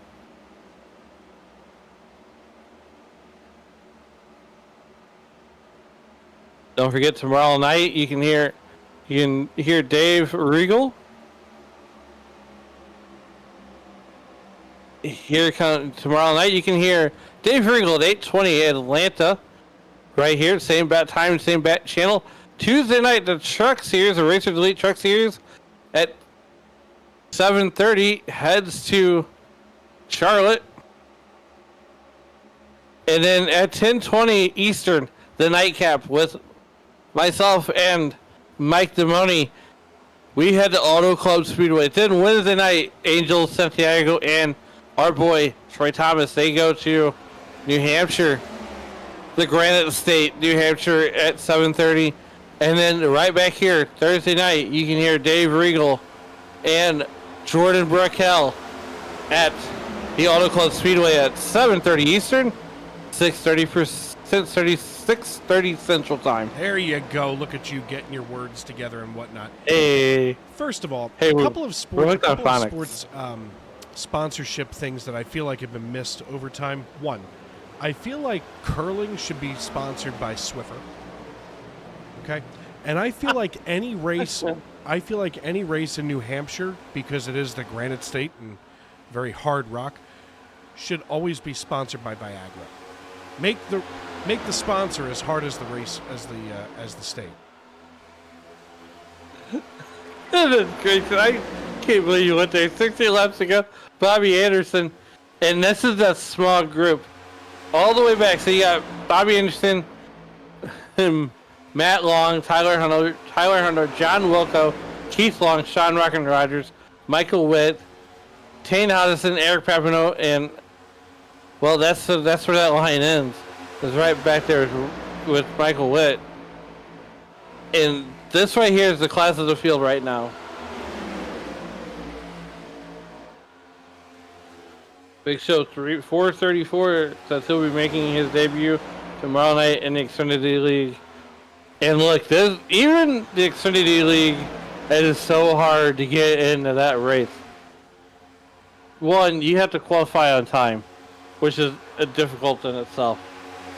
Two, I mean, you're still racing top split guys, but it's a great learning step as they get into one of those lower tier standings, pay your dues, and okay.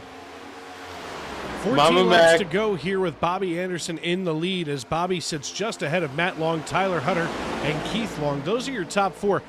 I mean, right now, Keith Long's got to be looking for a way to try to get up onto the podium. Mama Mac, this travel is not an issue for her.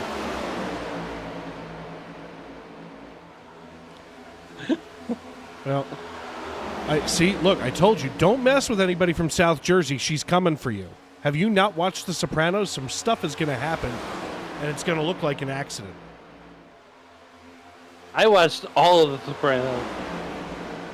But did you watch The Altos? I did not. I was in the base. Low brass. Yeah, you're a low brass, all right. I'm not going there. I'm just leaving it alone. Michael Whitney, 88 Chevrolet. He sits between Sean Rogers and John Wilco, and Wilco's looking to have a good night. In fact, most of these drivers here atop the pile are looking to have a really good night because most of them are playoff drivers. Matt Long here running in second position is chasing down Bobby Anderson as we work here with now 11 to go. Folks, this one's almost over, but she ain't over until that checkered flag waves. Bobby Anderson gets us through turn 2 again and now shoots down the backstretch as we haul it into turn number 3. Here comes Bobby Anderson carrying that interstate batteries. I want to say, interstate batteries Toyota, but we know it's a Ford. And we know it's Zach Hal Busch driving. But 10 laps to go, and as we approach the end of this one, and now Bobby Anderson's coming up on lap cars. What does he do with these lap cars? Do they move out of the way, or does he hope that they make it easier for him to pass while they're still racing for position? In all fairness, once you get to this stage in the race, the lap cars are probably more likely to get out of your way. They know that there's not enough time left for them to get any laps back. They know that there's not a whole lot of real estate left to close in on. They're more than likely just out there to get those points and get that, wrapped up for the day. We're 9 laps to go. You're not going to get 14 cautions in 9 laps if you're 15 laps down. So for these drivers, they've got to be respectful, got to get out of the way, and let these leaders lead. As Bobby Anderson, Matt Long, and Tyler Hunter, right now, if the checkered flag flew, would be your podium. Well, it's not over until it's over, and Atlanta always produces great finishes and even first-time winners. As Tyler Hunter and Matt Long, not shown with those playoff banners, but could definitely play a spoiler and really shake up the points. Now, next week, as we're looking down the pylon here, Neil Pearson, great on road courses. There's a lot of great road course racers, but I guarantee you a lot of these guys down there at the bottom of the pile will be happy to get out of Atlanta and on the road to New York. Yeah, I'm sure that there's a lot of drivers that'll be relieved to get out of Atlanta. Holy crap, I just wound up. My beverage went down the wrong... They say the wrong tube. It's a whole thing. Don't make me sit there and correct myself. But regardless, Bobby Anderson leads this race, and I'm sure he's going to be one that would like to keep this one under control. But there are a lot of drivers, such as Chris Custer, Neil Pearson, Jeff Carson, and Chris Claude, that would much prefer just to get on the road to Bristol. They don't even want to make a side stop over there in New York's wine country.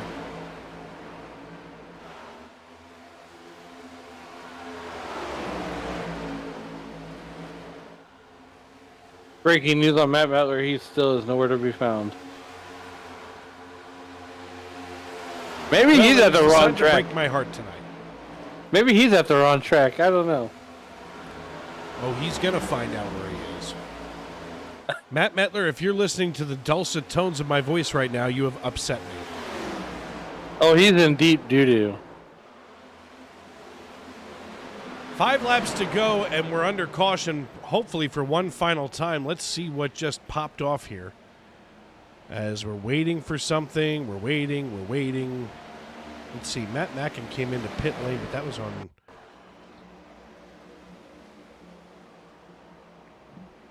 I hear argument on race radio, but I can't tell who the voices are. It's not Matt Mackin.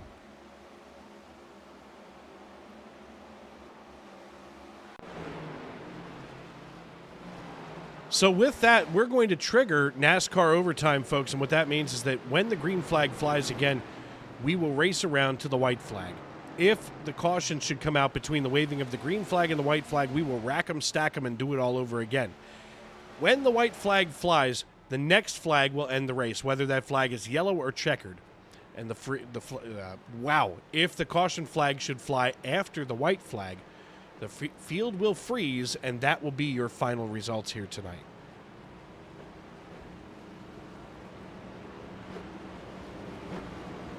Wow.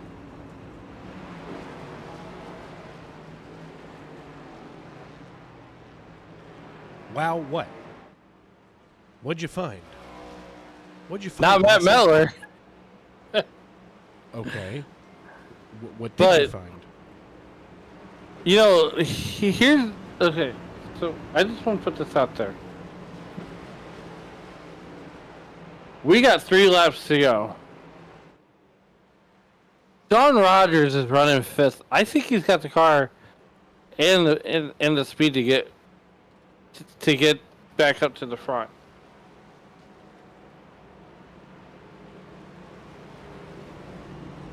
I really do.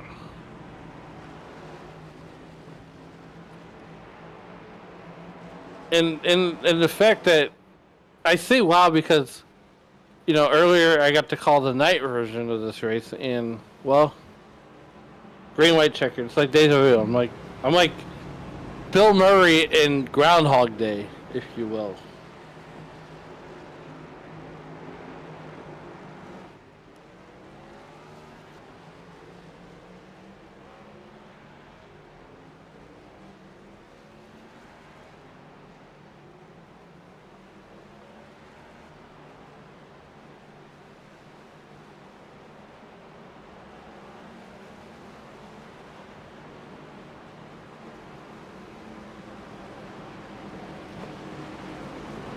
Let's hope that we can get this one over quick, fast, and in a hurry. My God. Who would have thought that we were going to wind up needing extra time for this? I didn't have that on my bingo card. I had it on mine. I was so confident I was going to take these odds to Vegas.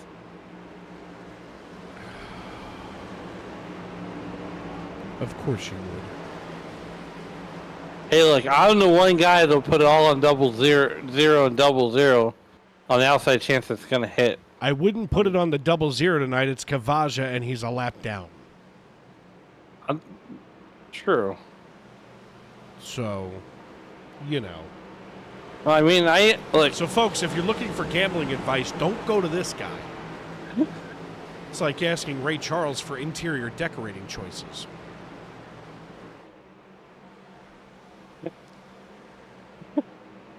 Asking Stevie Wonder for directions to the bathroom.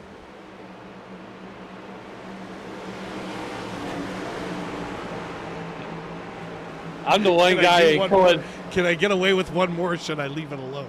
I'll tell you what, I'll leave it alone because we're going to go back green flag racing. As the flag flies, the popsicle sticks go in the air. We're 2 laps to go.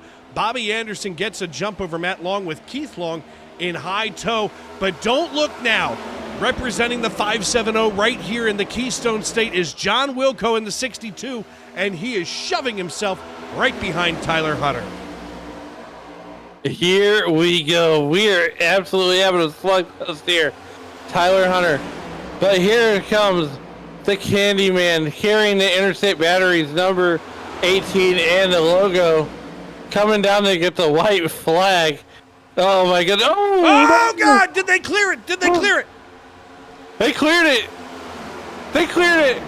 We stay green flag racing, and all of a sudden, John Wilco is your race leader. John Wilco is side by side with the 71. Watch John Wilco lead them down the backstretch. He's got Eric Papineau in high tow. I've waited all night for this. Come on, 570. Let's get it done. Side by side with the 78. He goes 3 wide as they come back to the line. Does he clear it? John Wilco finishes in 3rd. Eric Papineau picks up the win.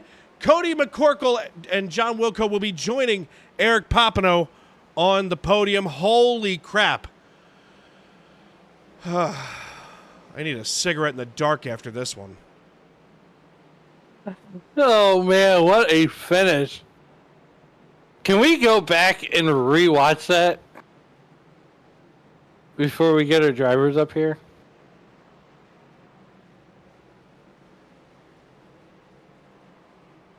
As Dave Regal catches his breath after that one. Catches my breath. No, I was trying to DoorDash somebody to bring me a cigarette to smoke in the dark. I don't even smoke.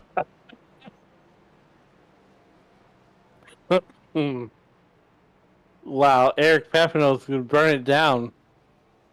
Eric Papineau picks up the win here in Atlanta after the 18 gets dumped. Cody McCorkle finishes in 2nd, and representing McAdoo, Pennsylvania, and all parts of the 570 is John Wilco finishing in 3rd. Let's get these drivers down here to our interview room so we can get this over and done with and get the hell out of Atlanta.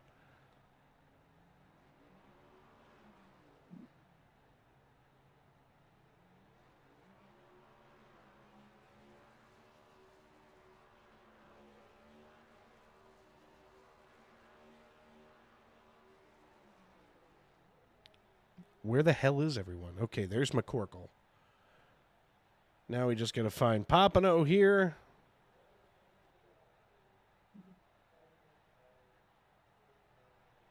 And now I break that professional glimmer that I have as I look for everybody. Did they all scurry away?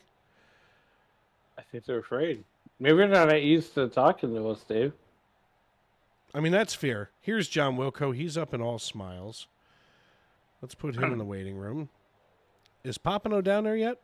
Alan, find Papineau.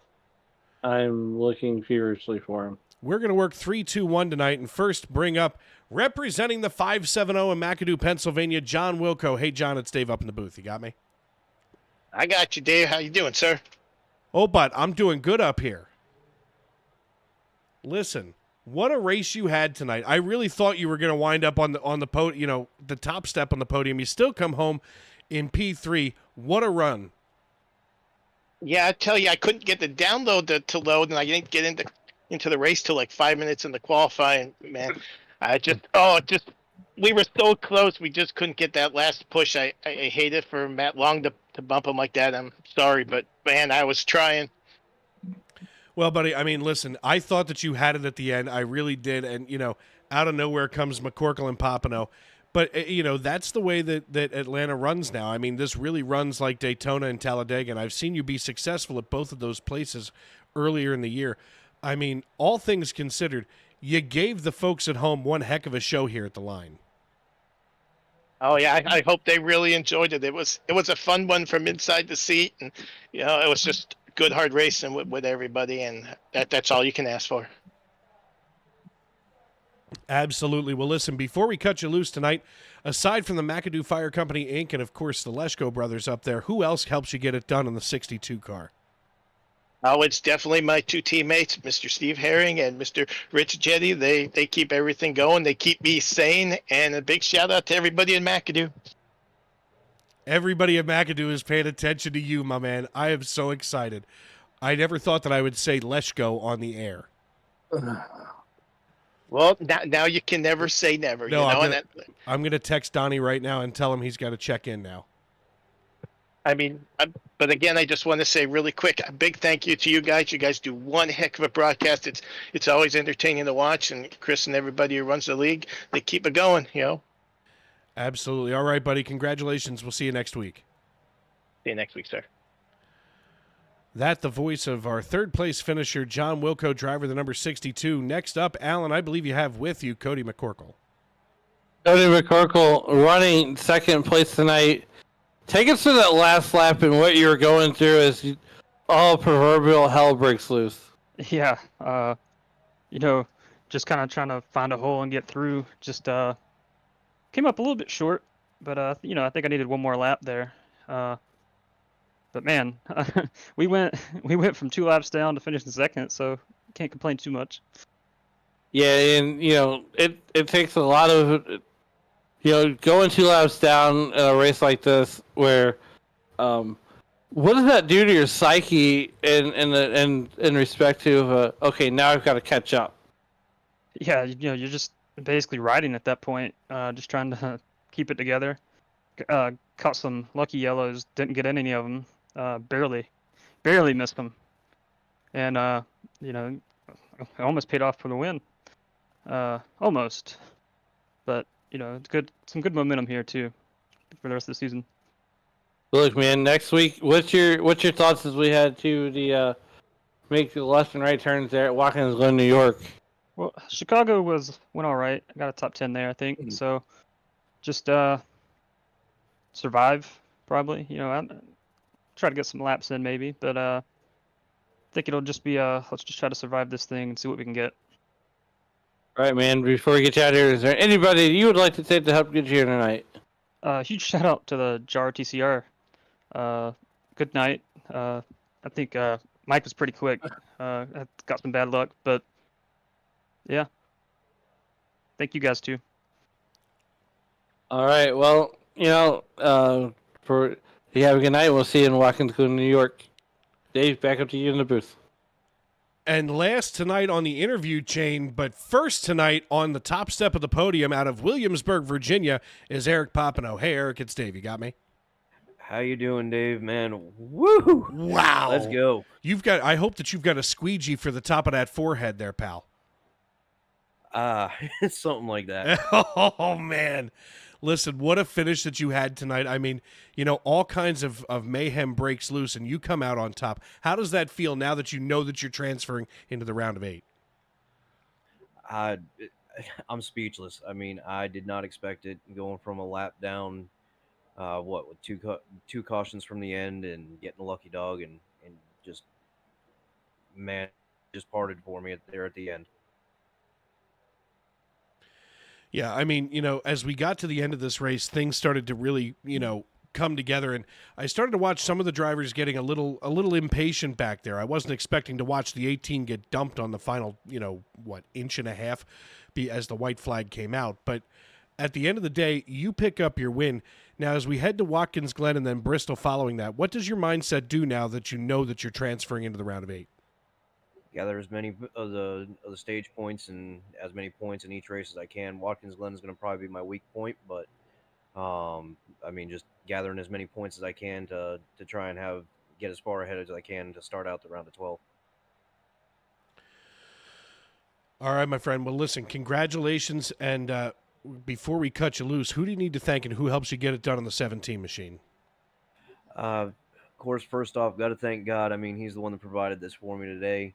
My teammates, Rich and Mike in the 24 and 88, Meineke Car Care, Liberty Live Church, Melinda's Online Digital Consulting, PepsiCo. I mean, everybody you see on the car. It just got to thank everybody, my family, for giving me the time and ability to do this as well. All right, buddy. Listen, congratulations. We'll see you next week at Watkins Glen. Sounds like a plan. Look forward to it. Well, Alan, another one in the books here. The first one of the 2024 playoffs in the Sunday Night NASCAR Stacy Strong Cup Series. And what a barn burner we had here at the end. Oh, man. Whew. That was jet planes in the gymnasium. It sure was. Well, listen, before we get out of here, we're not going to waste any more time since we've gone overtime. Eric Papineau picks up the checkered flag and transfers himself right into the round of 8. Cody McCorkle and John Wilco join him on the podium. Keith Long and Tanner Marty round out your top 5, while Sean Rogers and Tyler Hutter finish in 6th and 7th. 8th position goes to Tane Hoddison, while Michael Caffrey and Matt Long round out your top 10. Kavaja Holt out of Williamsburg, he comes home in Waynesboro. He comes home in 11th with Rich Jett in 12th.